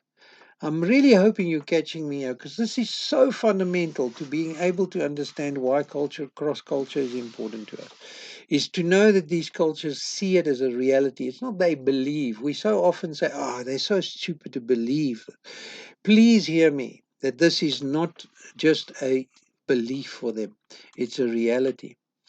Okay, and so now we start to look at man's role in all of this, and this is where we're going to see the tribe and the thing. So there is the underlying superficial individual playing out of this. When you look at an individual within this culture, you'll see they're always making the best of today. They're not in control of tomorrow, unless they may be a chief or have some rank somewhere in the tribe. But in actual fact, tomorrow is not a concern for them at all. We're making the best of today because today is what we know we've got. We know the gods aren't upset with us today. Hopefully, they won't get upset with us this afternoon. But today is a good time to sit down and have a peaceful time to chat, etc., etc. Now, what the chat's about, I don't even start to understand, and I've been trying to find out what the chat's about. It's usually about community and babies and family and all these kind of things. Okay. And so this is the second point. We get to the place that the community becomes the survival and the safety net, in a sense, against and appeasing the gods. Because if there's a large amount, then we recognize that if we're falling under that umbrella, then somehow that that protects us. Somehow that gives us survival. And so that net needs to be there, and extremely important that you're always under it. And it's also within that net and within that culture that it promotes and it appoints. It's the one that actually does all of that. So this is a natural thing that happens. Now, as I continue here, you're going to start seeing something. I just want to warn you that you're going to find out. I'm not going to say it. It's in the PowerPoint. You can work it out for yourself. But at the end of the day, you're going to find out that for some reason, they seem to be more biblical. You work it out. All right. So if the gods are happy when I play my role. So here you have you have man's role, and man says the reality is because the gods exist, and I know they exist, then it will be much better to make the gods happy is if I play my role. So my role is within my family. My family's role is to protect me and to keep me in place. So they're the ones who promote and they're the ones who make things happen. And these are the guys that, in a sense, shelter me. And so the gods are happy. So I make the best of what I can do under that shelter. And the gods are happy if I play my role. The gods are happy if I play my role. Who determines the role? Well, it only cascades upwards. So towards the leaders and towards everything else. I think you're starting to understand the political system that we're into in South Africa. Okay. Now, of course, here you get to the place where, at this stage, man's role is an understanding that the loss of earthly life is not really important. If the deities exist, and if I play my role and the gods are happy, then the loss of my earthly life is not important. I think there's a scripture that should be ringing in your ear by now. Okay. I can't help but just say it if you're not seeing it. But anyway, let's move on. I'm not asking you to become a secularist. I mean, an animistic. Okay. Just don't get it wrong. Just recognize what we're looking at. Just recognize it. I didn't create these cultures. I didn't create it for perspectives. Perspectives didn't create it. You'll see as we go further in the course where they get created, and we're saying to you for a reason. Okay, so this culture says I participate and therefore I am. I love doing this course in South Africa because we obviously have this huge mix of these two cultures. I think you're working it out. I'm not mentioning colors. I'm not mentioning political parties. I'm not mentioning any of that stuff. I'm just going back to the basics of a biblical mandate. Now, this culture says, I participate, therefore I am. It's because I participate that I exist. It's not because I think. Doesn't mean I can't think. And by the way, they're often accused of not being able to think. I tell you what, there's some pretty smart thinkers amongst them. They kind of know where it's going, but the problem is it gets nullified by the previous statement that I said there. The loss of earthly life is not important. So it's not that they can't think that this thing is going to fall apart. It's that they actually know and believe and know, let me stick to know, they know that if they step outside of the umbrella, they wiped out. Now, of course, you could call it the umbrella of corruption. I know what you're busy doing with this, but you must understand where this is fundamentally buried. And then to understand the difficulty we have when we actually start to try and turn these people. Now, please hear me here. When we start to try and turn these people into secularists, there's nothing worse than taking someone who's prepared to lay his life down, nothing worse for society, to take someone who's prepared to lay his life down, pull him out from this thing of being in control because of the participative culture, being controlled by this hierarchy, and then you stick him into an individualistic framework and you say to him, go for it. Then there's no bounds left. I don't know if you're picturing it, but we're doing that all the time. And we seriously trying to do that in South Africa, and that scares me a lot. But it's not about South Africa; it's about what God's doing. So I'm okay with that. I do know that He's in control. Do I sound a little animistic when I say that? Okay, let's just see where this goes. I don't want to go and take it where it shouldn't go right now. So let me have a look at nature's role from an animistic worldview. Okay, so the animistic worldview says to me that in essence, that deities are in control of the chessboard. In other words, they created it. It's their issue. They're busy playing this game, and the board is in front of us, and I'm one of the pieces. So the best way for me to do is to not try and become an individual little piece and decide where I think it should be going best. I'm going to allow them to move me. So as long as what I'm on my square and I'm not being moved, and at least I got something to eat, I'm probably fine. I'm probably doing all. So they shift us around like pawns. They are the ones who shift us into these different positions, and they're busy doing something. I'll just play my role because somewhere along the line, one of these deities are stronger than the other, and I hope I'm on the right team. So the resources are theirs, and if I have something, then it's actually just temporal custody. It's a temporal custody that I've got. So if I'm living on a property, it might not even be mine. I don't have to have entitlement in it. But if I'm allowed to live on a property and I'm not being chased off, and I've got 3 trees, then those are probably in my temporal custody. And so if the gods give us a bad winter, then I'm going to cut the 3 trees, or at least I'm going to cut one of them. I know that I'm removing my shade for summer, and I'm going to really suffer in summer when it's really, really hot. So I'm going to try and keep one. I'm going to cut the other 2 down. I'm going to use them up. And of course, if next season we have a bit of a harsh winter, I'm cutting the 3rd one. So now I'm going to start suffering. You see, I'm not looking forward. I'm doing the best of today, because the gods are in control of whether I'm going to be moving like a caterpillar to another place where there's other trees. They can easily move me to do that. So for me to look after these 3 trees, that's ridiculous. I'm not in control of the weather. I'm just in control of today, that which I've got, temporal. So the resources are theirs, and it's their problem. It's their problem whether the chessboard actually lasts or not. I don't mind. Doesn't matter to me whether it lasts or not. Earthly life, in a sense, has already been laid down, recognizing that I can't do anything against these bigger forces. Recognizing that even just my life is within their hands. I can't do much. It's very fatalistic, isn't it? So there's temporal custody, and the resources are theirs. Now, when I realize that, then you also get to a place that I'm always hoping that it's somehow going to pan out. I mean, obviously, there's bad gods, good gods, and all the rest of it, and I'm trying to stay on the good God side.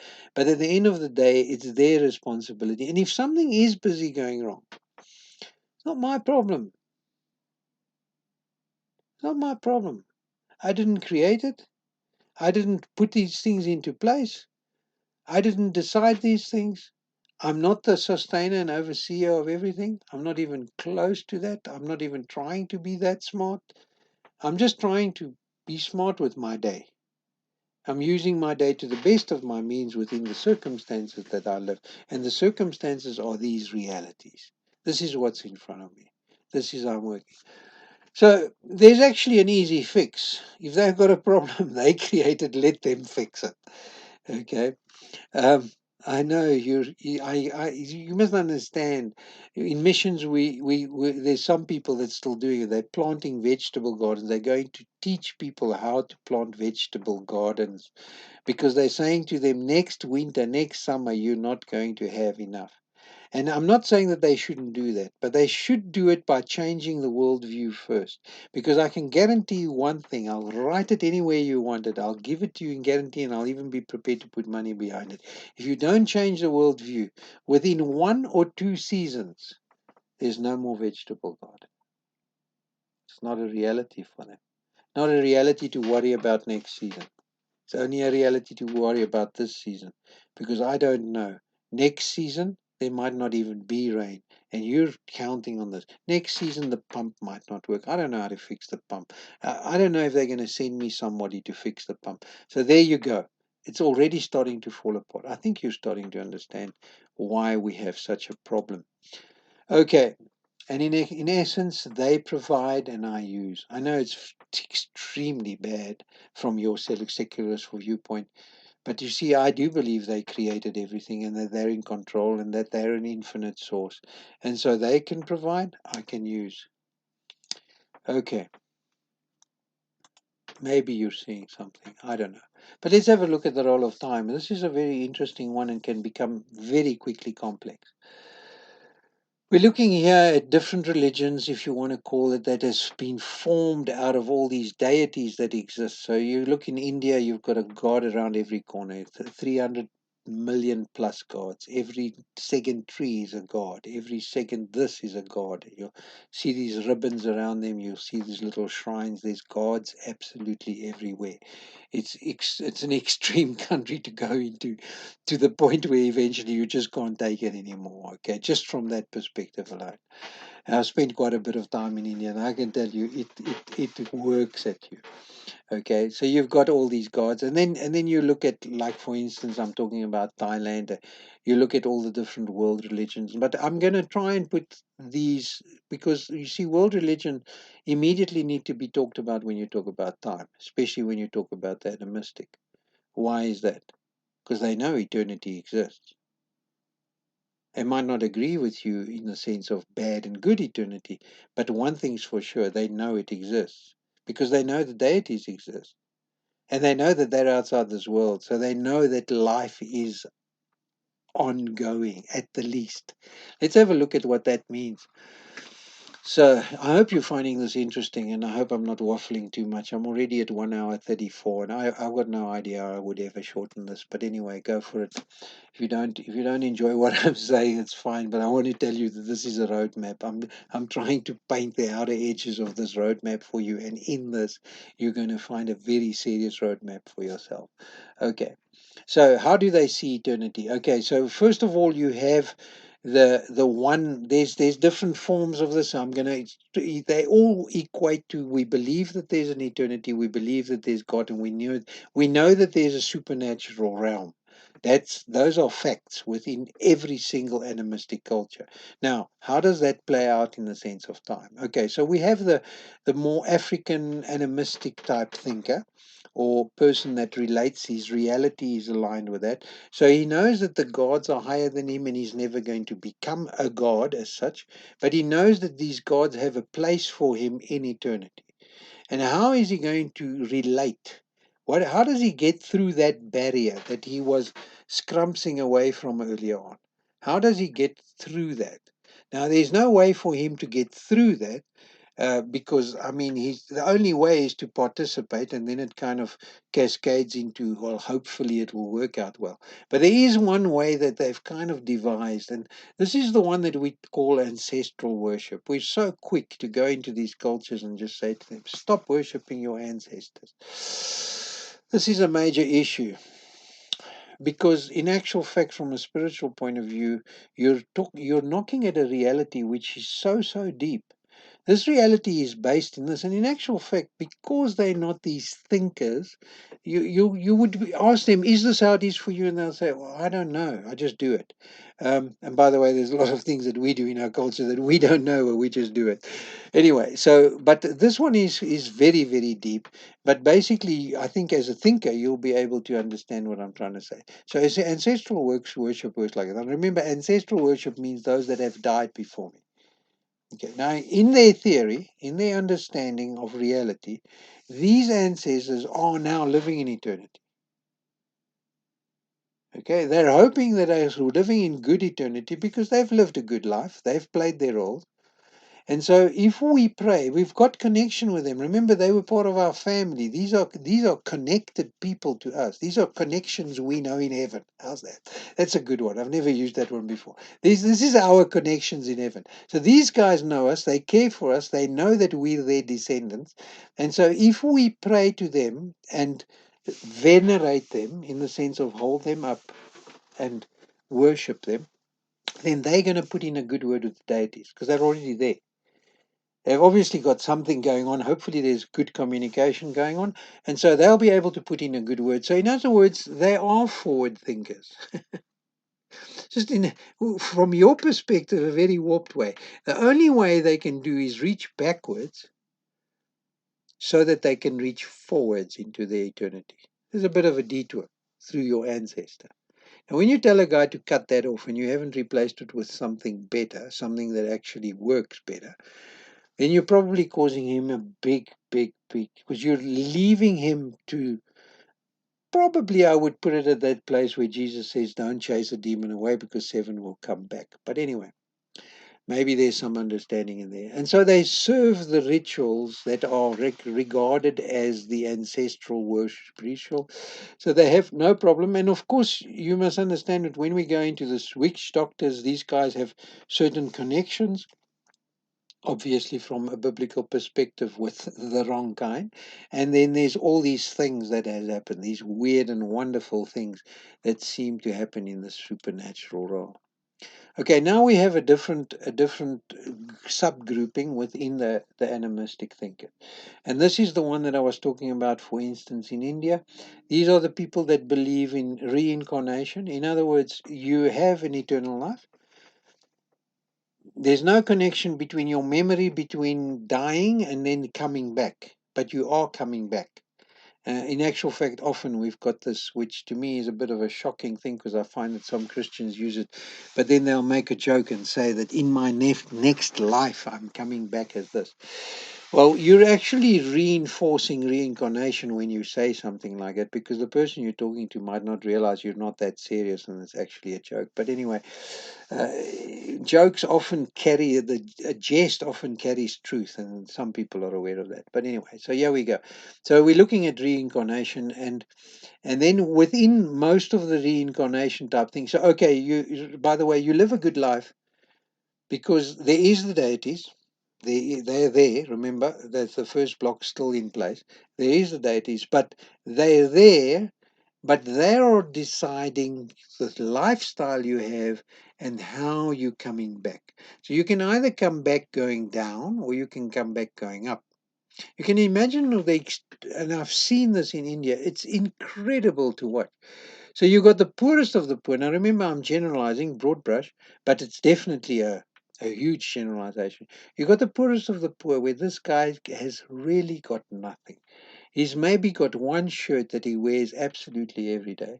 And he walks past, and I'm just taking it to the extreme, he walks past the super wonderful coupe. And on the seat is a cell phone. And he'll walk past it, he'll look at it, and he'll just keep walking. And you're saying to yourself, there's nobody around. I'm watching you from the 11th floor. I see you walking past. I know there's nobody around. Why didn't you take it? Why didn't he take it? Deities are watching him. And you know what? I'm already so poor. I wonder, in my reality model works like this. This is how reality is. I do that bad thing. I'm coming back worse. So I'm not going there. It's amazing how this ritual reinforces certain things. So in India, you've got all the groupings, which are called the castes, and there's no mingling between them. They're basically subgroupings of culture. We can talk about that at another stage, because social norms also form culture.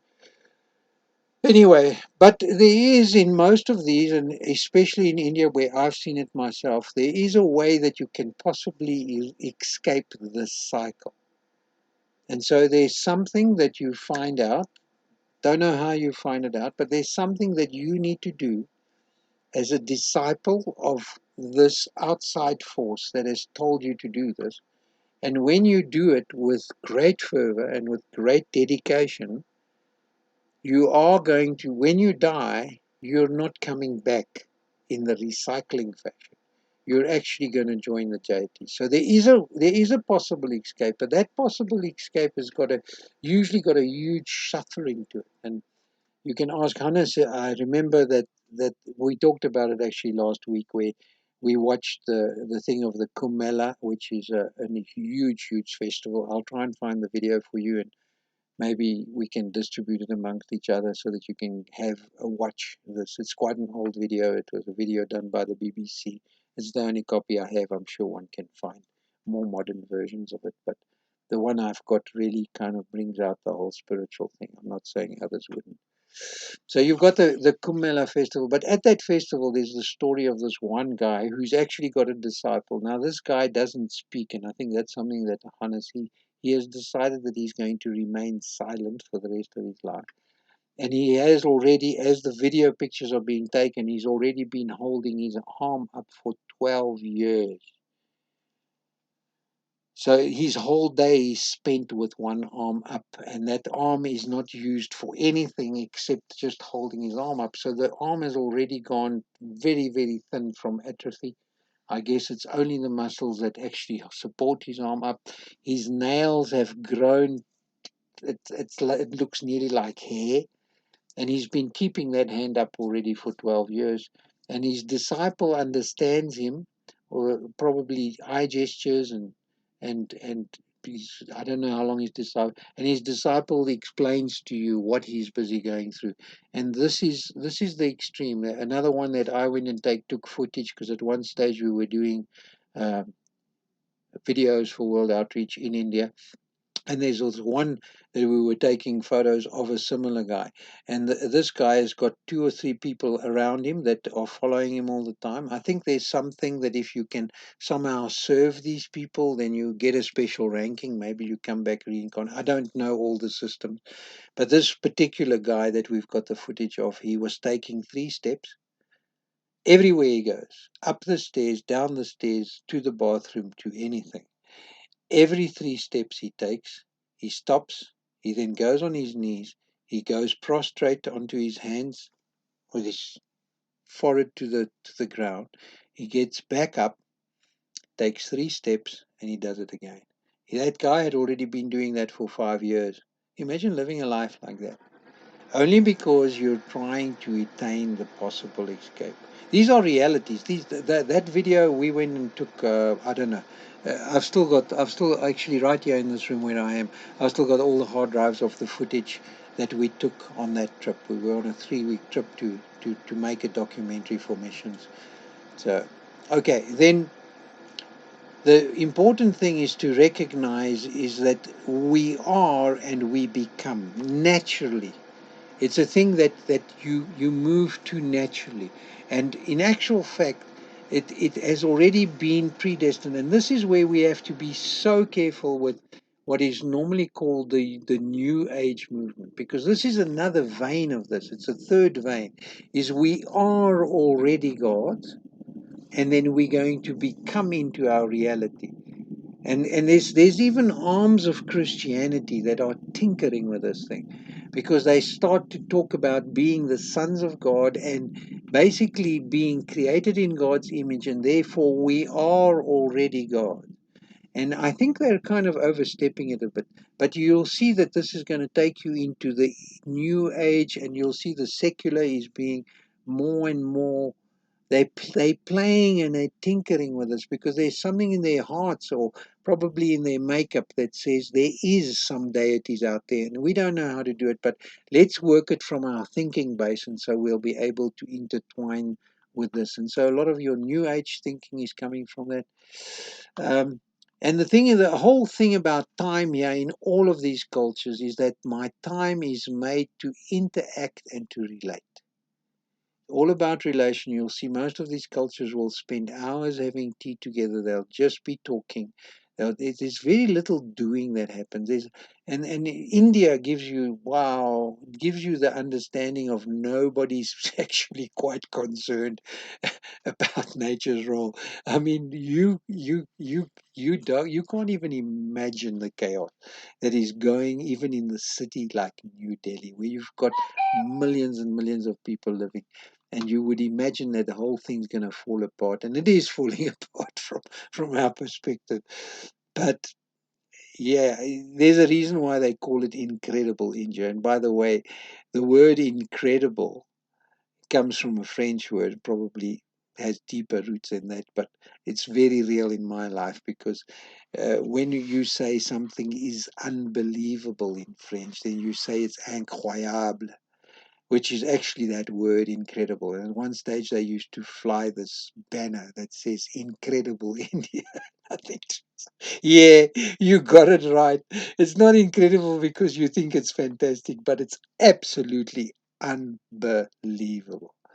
It is seriously so. And if you do some kind of exposure trip, we've done a lot of those. I'm not suggesting another one for our group. But anyway, I'll just leave that with you. Okay, so now I'd like to get to the biblical culture. Now we've put this thing in the middle, or rather, I've put it in the middle between the two cultures. I say to you, there is a biblical culture. Now, this is where I want to see if you really are a secularist. And I want, and remember that I've actually pretty much given you a rundown of the animistic culture. And there's things there that you need to understand, either in the negative or the positive. You need to understand that they've got a much better and deeper understanding of the deities and the roles that we have to play, nature's role. Now, you might violently disagree with that, but that's okay. I want to move down the biblical road, and I want you to recognize something. Now, I'm hoping you're going to see my arrow. Yes, okay. We've gone down this road, and you probably mapped yourself somewhere here in the broad brush. At some stage, you say, "I don't believe this." I would expect that that would be true of every single person in this class. But as I moved into man's role, there was a no, we don't do that. Yes, we do that. Different aspects. They weren't put in a specific order. And then as soon as I moved into nature's role, you would have probably said, "Yeah, well, that's true." Are you denying that? Um, so you would have got there. And then when I spoke about time, you would have realized that that is very much how we're living our lives. We're trying to stretch the most out of it, etc., etc., etc. Okay, so yeah, you're on this road of your realities. Now, I want to bring, and there's a reason why we've put it in this order. You must realize we've put the deities above man's role, nature's role, and then time. Time becomes the least important, actually. It's the most important for us now in our lives as we are, but time becomes the least important at the end of the day. But let me carry on with this PowerPoint. Otherwise, I'm never going to get finished. I'm so sorry, but I hope you're enjoying it. I can't say whether you're enjoying it or not. I can't see your face. I think I'm waffling more now than when I've got a crowd in front of me. But anyway, okay, here we go. Public. So, I'm going to unwind deities. Now, I'm assuming that you've made the hop. If you were there and you had a doubt whether God, at the least surface, is that when you grew up, and even as a teenager, even growing up in a Christian home, reading the Bible, you might have thought to yourself, in actual fact, there might even still be one of you here in this room, you might have doubted that in actual fact there is such a thing as Jesus, etc. And you might have accepted it, and that's why you might be in this room. You might have accepted it because everybody else is. And that's the thing to do in my culture. So, in other words, I'm a Christian because I'm a Christian. Now, I'm not saying there is any. I just want to make sure that if there is one, we need to have a serious chat, not inside this class, but outside of this class. Okay. So, I'm assuming that most of you have done this hop. You've moved from the secular into the biblical culture because you've met Jesus. Okay. So, I've made that point. And we know that Jesus is God. And so, you've actually been connected through his sacrifice, through Jesus' sacrifice, back into the kingdom. So you've actually been connected now to the deities that you're still, and I'm showing a relationship here that you might be hanging on to by your fingertips. Because everything in your secular culture is busy reinforcing that other block, the one that's here. It's busy reinforcing that thing. And so you have this serious pull. But I'm hoping that you're really still hooked in. I mean, if you came to this class to kind of find out how to lay down your life, you probably still, unless you're doing it for the fun of it, then I'll ask you to run. I give you permission to run if you're here because you think you want to show how good it is, because God knows where you're at. Okay. Then you're looking at the creator and the sustainer. So now we start to flip. If you remember right, in this role, we were the creator, or rather, we were the overseer, maybe not the creator. Now you start to understand why I talk about the New Age movement, because they like to say that we co-creators. Okay, so we're the sustainer, the overseer of all things. But now we recognize that we're getting hit in the sense of he's the creator, he's the sustainer of all things, he's the one that holds up everything. How in earth does he do that? Or how in the universe, in the cosmos, does he do that? Wow, it's kind of the unseen. So that's going to kind of knock at some of your thinking. Okay, so he's the Christian. And on top of that, We're the bride, we're the sons and daughters. So we're actually now not only just connected in the sense of survival, we're connected with a destiny which is futuristically great, like this, as one. Because remember that's what marriage is, eh? It's two becoming one. Now, I'm not saying you're going to become like God. That's not what I'm saying. I'm saying you're going to be so connected to Him that He's going to have your best interest. And I want you to know that if you've become a bride within Christ, and if you've got a good relationship, if you know of anybody that's got an excellent relationship between husband and wife, I'm definitely not picking out anybody, then you will know that the bride always understands that as the man is taking that slight lead, I'm just watching my camera. This is the man, he's taking that slight lead, but in everything in that leading, he has her best interest at heart. If you want a good marriage, it's a good place to start.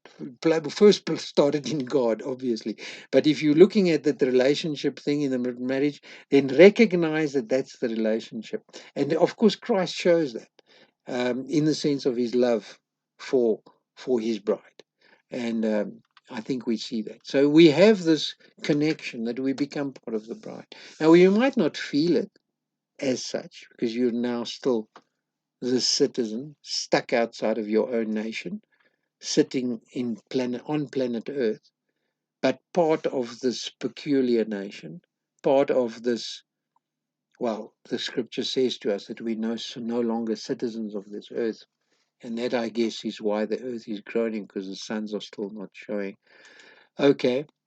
And then we start to recognize that it's not really about the bride, it's all about the Father. It's all about His glory. And the more we recognize that, the healthier it's going to be for us. Because we're looking at a God who created us not as co equals, He created us as creator beings that will glorify Him. Um, and and I'm not talking about appease Him. I'm talking about glorify Him because He is to be glorified. I don't know how one gets across that if it's not in your heart. But in actual fact, He is the center of all, and He is in control, and He's actively involved. Now, here is three things that I'm giving you, that if you can make a reality of them, not just kind of believe it or think that it would be valuable, or try to behave accordingly. You see what I've just done? I just went outside. So don't try and behave as if God's in control. Don't try and behave as if you know that He's actively involved. It needs to sink down into your value system. It needs to sink down into your belief system. And in actual fact, it needs to become a reality. And then it can move the other way around. So and this is why I made a point of it when I spoke about the blue. You need to understand that it's practically impossible to actually change somebody's worldview from a behavioral point of view, from a value system point of view. I say practically impossible. What I'm trying to say is if you're constantly in that milieu, in that environment where this culture is doing this, then you learn those practices. And when I mean practically, I'm talking about that it can probably be acquired in some way, but somehow there's still this revert back, like the oil, the constant mixing. I don't want to overcomplicate this thing, but it is really quite complex. It's definitely not really complicated once you get to it. But if you can bury these three worldviews, if you can consider these three worldviews and at least put them into your belief structure, and that's what Christ is doing. He's actually coming in and he's connecting in the blue so that he can change your worldview, so that you can consider to change your worldview. When you change your worldview, that's when you connect your trailer to the back. So I'm making some connection here. I'm hoping that I'm helping you. But anyway, okay. So if you can put these three things, that He is the center of all, never make that mistake. It needs to be a total reality. He is actually in control of everything. He's in control of the fact that you and I are breathing right now. You might think that your computer is burning because it's got power on it. No, God's keeping it going. He's absolutely in control of everything. And I know that this is such a big thing to go. He's in control of the space between you and I right now because he operates in a spiritual realm. That was why God is always omnipresent. He's here. He's in this room where I am, and he's in the room where you are right now listening to this, and he's also in the room where you are right now as I'm recording this. He's very much there. And then he's also actively involved. He's actively involved, a little like those guys on the chessboard. For him, it's not a game. For him, it's a reality of what he's created, and he's absolutely actively involved. I know you don't feel like that, but if you start to look at that as a concrete reality and start to evolve through the scripture your belief system that that is a reality of what the scripture is saying, and to consider it, and then to consider to change your worldview, then all of a sudden everything on the outside of that starts to change. Now, I know it sounds easy. Trust me, it's not. But recognize that this is where we're at as far as the first step in. If you wanted to determine a discipleship program, you probably want to start here, okay, to make sure that these things are embedded. Okay, but now we need to move to our next block. Now, you remember the secular, you remember the other one. So I'm going to go here and I'm going to move to this. So this is things that we say often from our mouths, but I'm not sure that our behavior is actually going with it. But I want to just stick with the biblical culture, and then you can determine. 'Cause I don't want to hit at you or anything. I don't want to make presumptions of where you might be.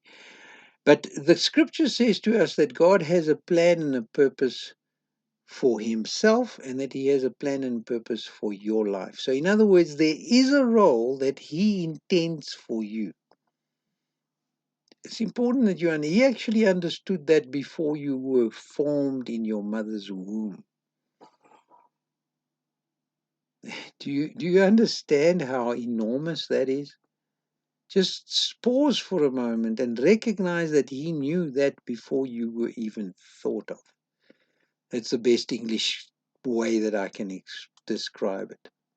I'm obviously not thought of from his perspective.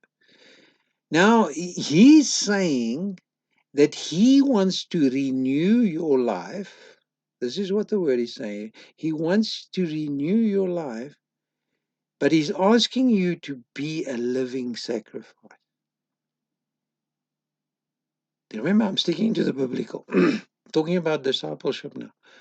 He has a plan and purpose. Now, can you imagine how counterproductive it is when you stick your trailer in the front of his bakkie and you say, I've got a plan and purpose for my life and I'm going to achieve it? Now, I'm not saying that's what you're doing. I'm not at all. I'm just saying that can you imagine what it's like when he has this for you? Now, this is where it starts to become probably difficult for the secularist and less difficult for the one in the yellow road. He wants you to be dependent on him. Let me just stop here, and I'm hoping you hear this. He wants you to be strong. He wants you to be all those things. He wants you to be dependent in him, not on your own.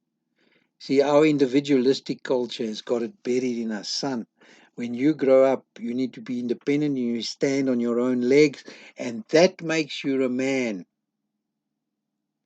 Whoa. Have we possibly departed right now from the biblical model? I'm just putting it out there. So I'm saying to you, he does want you to be dependent on him. I'm not saying he wants you to be dependent on other people. Although you might find that when you're talking about family, we might come to a closer understanding to the yellow road. But just leaving it there hanging for you. The other thing that he's saying to you is that he actually wants you to be a servant to all. It's quite easy to be a servant to your wife. For some guys, it's difficult, but it's quite easy to be a servant to your wife. It's quite easy to be a servant to your children. It's a little bit more difficult in some of our cases, to be a servant to our family. For some of us, it's difficult to be a servant to our nation, but I mean, we know when I say nation, I'm talking about our own little cultural grouping. And for some of us, it's even inconceivable that you would be a servant to your nation. Um, what about being a servant to all, even those you don't like? That you tell me that that's not what the scripture asks you to do. Tell me that that's not what you're reading in your scripture. Tell me that that's not the biblical culture. Tell me that it says anything else. Or do you want to read those other things and you're not reading the obvious ones first? The ones that are actually in black and white, and that you don't have to read into and try and do interpretations and try and manipulate them so that they could possibly mean something else. So I'm suggesting to you that that's man's role from a biblical perspective is to be a person, and it's actually in him, for him, and from him. What did I just do? Just went through the three realms: in him, for him, from him. In him, for him, from him. You get into his hand, you play in his hand, it's for him, it becomes for him, you the bride, it's for us, and then all of a sudden you say it's from him. Christ shows us a perfect example of that. That's man's role. I'm not sure how close you are to it or how close you are even trying to attain this. I'm just saying to you, tell me that that's not the biblical role. Okay, let's go a little further, see if I can stretch you a little bit further within the understanding of worldview, biblical worldview. By the way, you know that these are not things that I'm working out. These are things that as we go cross-cultural, we're able to mandate the actual biblical pattern. They're not things that we theologically work out. The thing is that, and you'll understand more about cross culture when you see what the exercise is. So exercise is supposed to go from one culture to the other. Try and see through their behavior and through their layers. And once you've done that, then you have to look at the biblical culture, not your culture, not the way your culture sees it, and says, this is what the Bible does actually say, and then to use that to meaningfully somehow change the worldview so that they too can join the family. I don't know. Don't know if you've caught the complexity of this thing. It's extreme. It really is extreme. Okay, so let's continue with the PowerPoint. Okay, so we're looking at nature's role now. I'm always scared to go here. Always scared to go here. Funny thing is that somehow the secularist is kind of finding it for himself to a certain degree. But the important is to realize that creation does serve everything, but doesn't serve mankind. And I'm not talking about you as in creation. Obviously, I've just spoken about man's role. I'm talking about nature's role now. If you can bury within your understanding that he's in control and actively involved, then you must understand that this earth has been shaped from his perspective of timelessness. And if this earth has been shaped from his perspective of timelessness, he knows how long, if it's going to disintegrate. I don't think it will, because there's a new earth and a new heaven. But in its current form, as it spins, there is things that possibly could start to disintegrate from a much bigger perspective than what we're saying.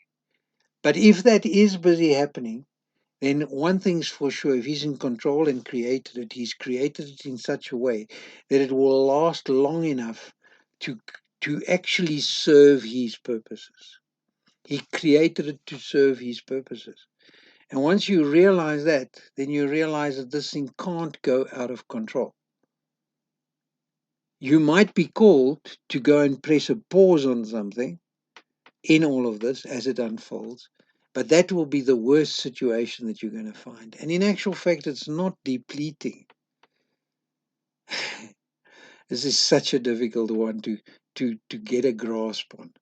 It's not depleting, it's just shifting. It's shifting from what man would like it to be to what God has designed it to be. To, in other words, get to this place that it will actually culminate in the place. And now you must understand, it's not depleting, it is aiming at a destruction. It's clear. Scripture's clear. It is aiming at that thing. It is a projectile which God is launching and is moving. It's a missile that is not going to be distracted. It is aiming at this thing that it's going to violently erupt. Know that it's going to happen. It's destined. You're not going to stop it. You can minimize a little bit of the fallout for you personally if you want to. And we do know that scripturally there seems to be some reference to him doing something special for his bride in all of this. But while the chaos is happening, the bride's it's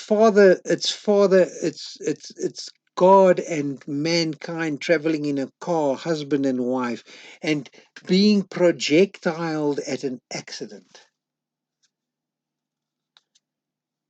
Something violent that's going to happen. He's going to remain in control even in that. And that's what you need to hook onto. It is shifting towards God's plan. Now, we can also look at this from a lesser violent way, if you want to. I can do that for you quickly.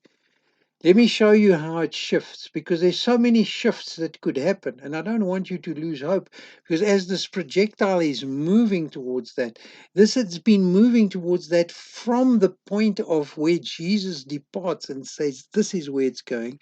It has always been moving to that. And that didn't mean that I got disheartened, and I don't think the youth needs to get disheartened about this. But you need to have a look, is your the hand that you're asked to play, are you possibly part of the shift? And this is what I want you to see here, because this will give you so much hope. I'm going to just take it from a technological viewpoint. I'm going to be a bit dramatic about it. Let's take one example. So men drilled into the earth. I don't know what they were drilling for, and they found this black stuff that hits them in the face. And that was pretty mucky until it became oil, and it became one of the biggest resources that this earth had. Who knows what else there is? And let me take it from another perspective, and once again, just dramatizing it to to shorten the story. So a man walks on the beach, he looks at all the sand, and he says, maybe I should sell some of this. So he takes a handful of sand and he goes to where there isn't a beach, and he says to them, please, will you buy the sand from me? And they laugh at me. They say, it's a different color, but we've also got sand. And he turns his back on them and he says to them, okay, just hang on, let me just manipulate it. And then he turns around and he puts a silicone chip in front of them. And all of a sudden, everybody wants it. The whole of the earth revolves around it today. Without a silicon chip right now, I wouldn't be talking to you. From many perspectives, from my microphone perspective, from my phone perspective, from my screen perspective, from my computer perspective. There's so many around me that I feel inundated by these silicon chips. But they're all made of one thing. In its essence, in its raw natural. So if you're a son of God, if men can discover that kind of thing, how much more if you connect with God, that God cannot give you that answer that can change everything. Now, would he do it just normally? Probably not, because he knows you can't handle it. But what if you would position yourself that you can handle it? Is there a chance that he might align something so that things will actually fall into place? Now, just the willingness of having that probably says to you you're not aligned, but yeah, I'm just leaving that with you for now. It's shifting. He can shift. He can stretch the time. He can make it shorter. A lot of people say Jesus didn't know the time because he didn't know something. I don't know. We're playing with those things again. But at the end of the day, I sometimes wonder whether Jesus didn't know the time. I'm talking about in his earthly role, not as in his super role, if you want to call it that. In that moment, he doesn't know how things are going to pan out, but he knows that the Father knows, because the Father is able to look at it from a timeless. But that timing thing is maybe being readjusted by us and the decisions we make. I'm just leaving that with you, and I know now I'm stepping onto that trigger again that will bring up this whole thing of predestination. And I'm not running away from it. I'm just wanting to be really real and try and stay with where we're at. And this is where we see this whole thing of the earth has been made to groan. What a nice saying. A Krian, I think you say in Afrikaans, is the earth is groaning. It's when you've got a motor that hasn't been oiled and it starts squeaking and it's groaning. It might even start smoking, and it's just saying, "Give me some oil." And the earth is like groaning and creaking and squeaking and might even be starting to smoke in certain areas. And it's just saying, "Sons of God, be ye revealed."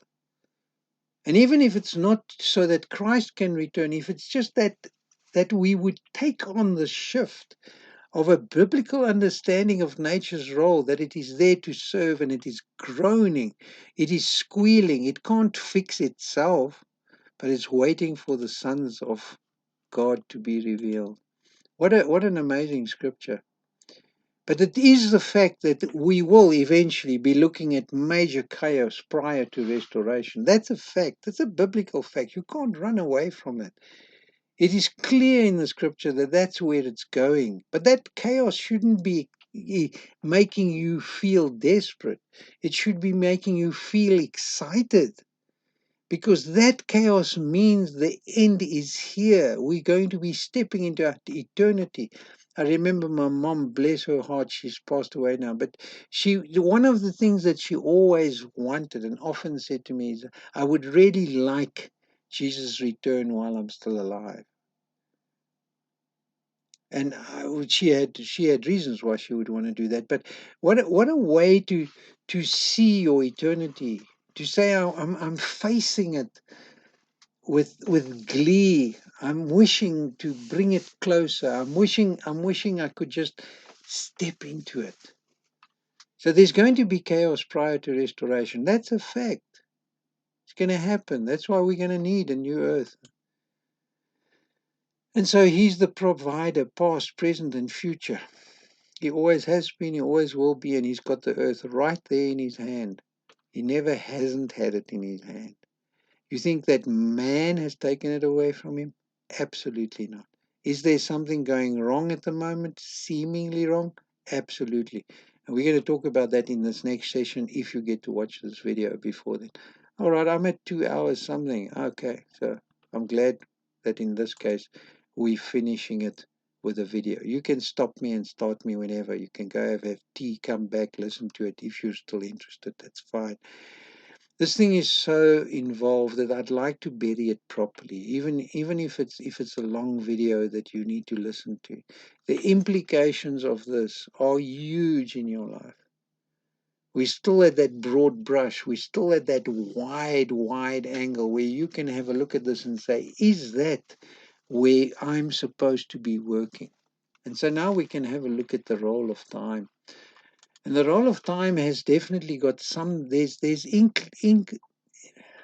inclinations of this in the scripture. And one of the things that rings in my ear is an old video that I watched many years ago, and this guy was saying God's story starts in a garden but it ends in a city. And that's true. That's very much the truth. God is building a new city.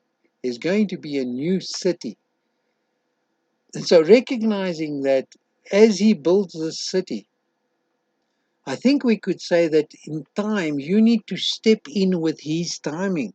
Your life has to step in with his timing. You have a certain role to play within this timing. Now, it doesn't mean that you're going to see the end. I mean, think of it. He says to Abraham, you are going to be the father of multiple nations, more than you can, than there are grains of sand on the seashore. More than all that, look at all the stars. It's going to be more than all of that that you can see. Did Abraham see anything of that? No. Did Abraham play his role within that? Absolutely. Is Abraham going to see that? Yes, because it steps out into God's timing of his life at that time as a man. But when the promises are fulfilled, they're fulfilled into eternity. They're fulfilled into eternity because Abraham plays his life absolutely into God's hand. And God rewards him by doing all these things.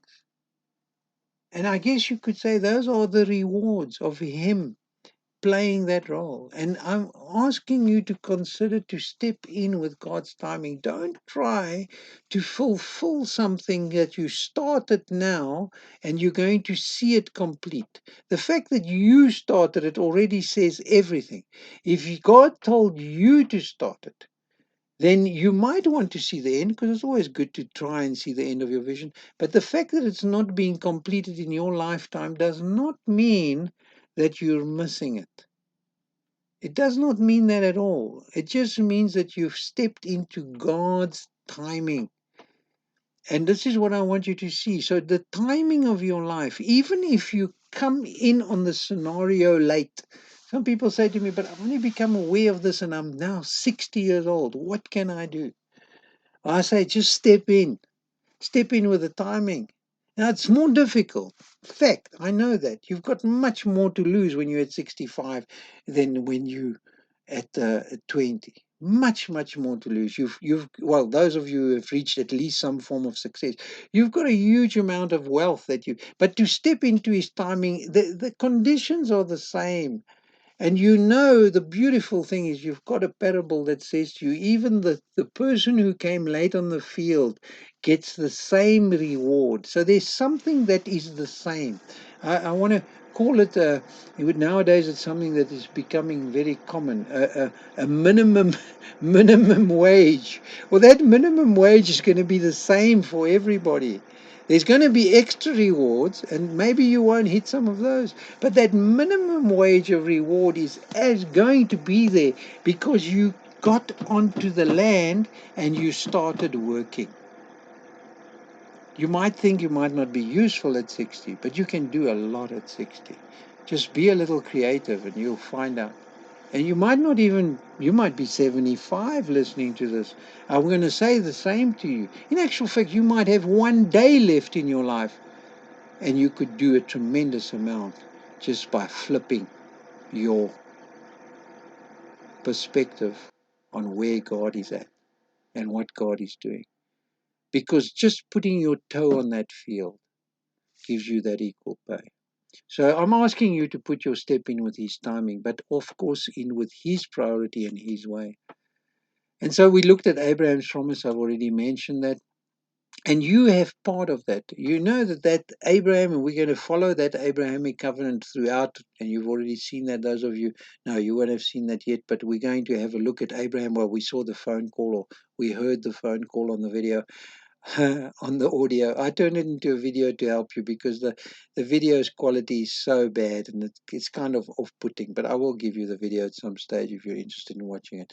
But basically, you're looking at Abraham getting that phone call. And by the way, I know I've had this comment before.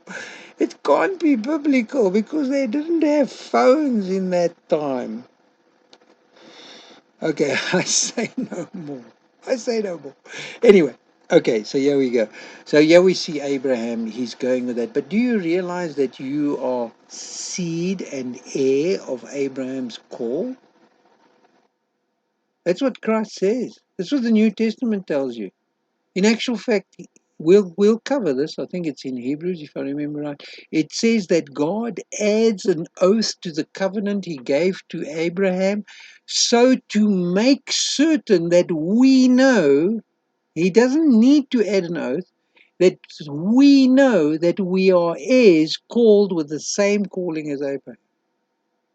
Nothing different. A reaffirmation of the Abrahamic covenant all the way into present time. So, and God adds an oath to it to make sure that you don't get confused with the fact that you're not called to it. So you have a part in it. You still have a choice on how you're going to be part of it. And so what I want to say to you is you've got your bricks in this thing. That's how I see it, in the city. You remember the city? So hard to describe this. But there was a time, I think it was 2010 Olympics or one of the Olympics, I can't remember. They had this opening, this massive, massive opening of the Olympics. And part of the presentation was thousands, I don't know how many thousands of people they had on that field. And they had certain flags that they would turn to in certain directions, and it would make a message. It would make a flag. I think it was making the Olympic flag or something.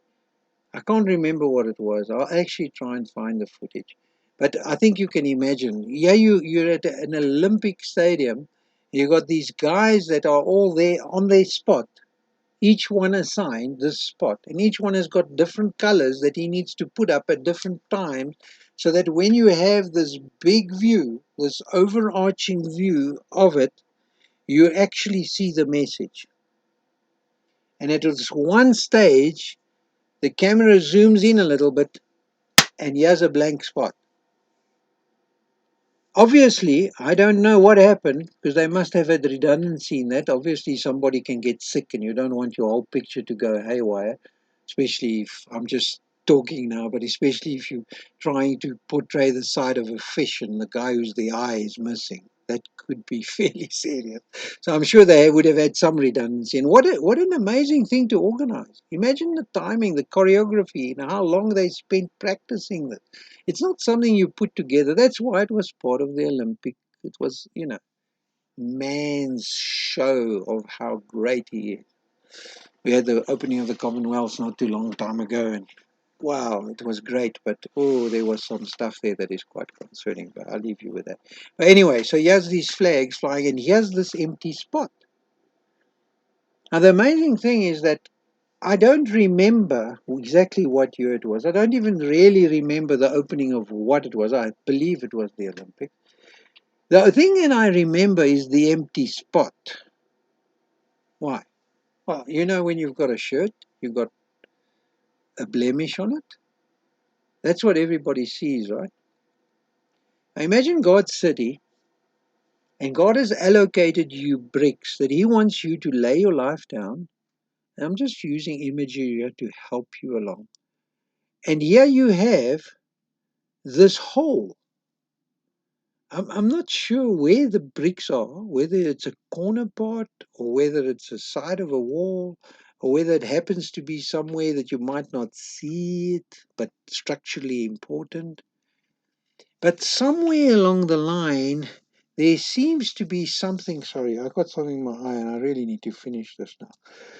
Somewhere along the line, you really need to see that there is going to be a loss.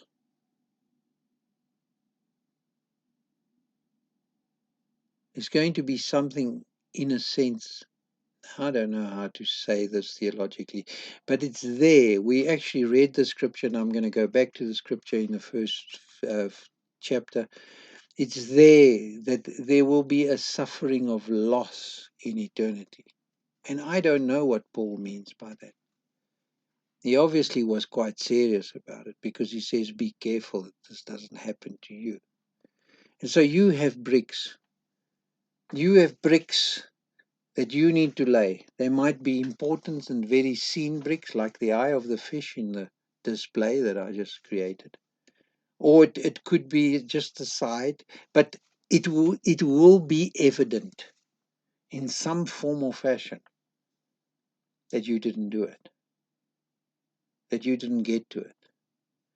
Hopefully you'll still be there to even know that it was missing. There'll be a void. There'll definitely be a void. The thing of time, you need to lay your bricks. Don't worry about the city. It's his city, with your uniqueness included. And so I want to leave that with you now. Now, as we step out of this, this is what I've done. I've shown you the yellow road. And I want to say to you that I don't think you're going to have a problem with agreeing to this. As secularists, we look at that yellow road and we say, well, this will definitely lead to poverty on earth. You go that route, without a doubt, JP, what you said, you might think that they're biblical, but it's going to lead to poverty on earth. I don't argue against that at all. Red road, definitely.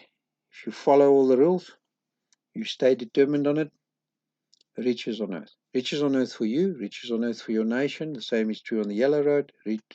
Poverty on earth for you, poverty on earth for your nation is a definite split. You follow that red road, that's what it pulls out. Fact. I'm not even going to debate that with you that won't be true. The thing is that we must realize that both of these send us to an eternal hell.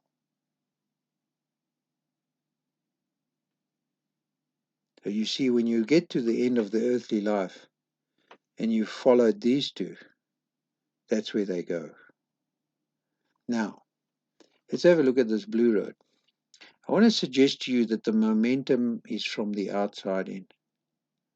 If you were to develop some kind of program or recognize, you must understand that all of this thing is layered on the issue of a pause of time, the issue of God's creation, the issue of man's role, and the issue of the gods or God being in charge. And all of that filtering in, and everything else that has been created on this earth is to serve that major crescendo that is going to happen, this centrality. Now you're caught up in that somehow, but God is asking you to serve in it and to get to that place. So this is where we're talking about being a kingdom builder. We're not talking about just being saved and to move into an abundance of life. If you want to have a meaningful life, this is the route you want to have. You want to bury these things inside of you so that you can rise up and sacrifice as a living sacrifice your life to become that thing. And this is kind of what we're saying in perspective. And that goes to page 8. That means nothing for you. There's some questions here. Okay, let me ask the question. Are you able to place yourself on the chart? Does this indicate where you should be going? Does it give you some indication? Let me give you some help here. There where it knocked you, especially where it started knocking you in the presentation, you probably want to highlight something. I want to say to you that if you ever wanted to work out a discipleship process, then actually work out a discipleship process that brings people from the culture or the worldview that they're at and bring them slowly across here. And once you get here, you'll be able to do something with them. Now, what I wanted to do is, do you see that do you think that it would be likely that you would have seen this if there wasn't a process in which you would? So what is the potential? What potential does it hold for you and others? Okay, none of this stuff is relevant to where you are. That's the end of starting point.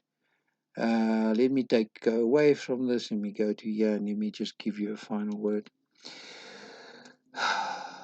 Once again, I just want you to, and this is really personal to this group. This isn't something that I'm going to farm out to other people.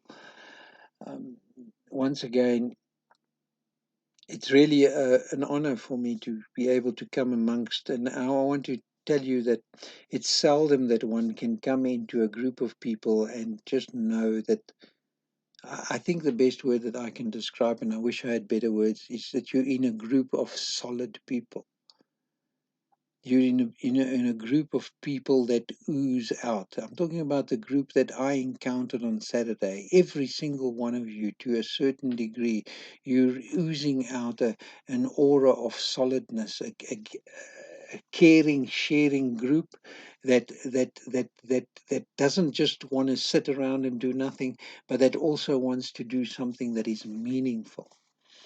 And so for me, it's an honor to serve you. And it's an honor for Rita and I. You've given us a breath of fresh air when it comes to the teaching angle of things. We had given up hope that people would even be interested in the subject. It seems like people, Christians, are drifting further and way further away from the thought that this is actually important. As sad as what it is, we see the people dying of like flies because they can't seem to find meaning in their life.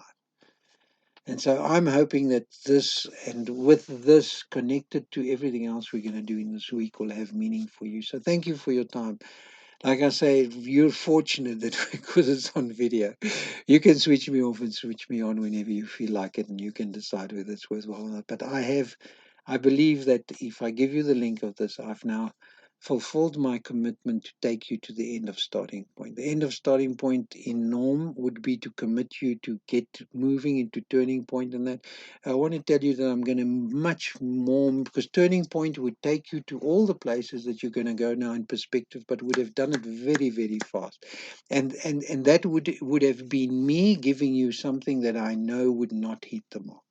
And this is why I'm slowing the pace down to more tone of perspective. And I'm going to run with that. I'm busy reshaping the PowerPoints. I've got a challenge because I'm finishing this Sunday night, and now tomorrow I need to get on top of finishing the PowerPoint for tomorrow night. So bless you and thank you for your time.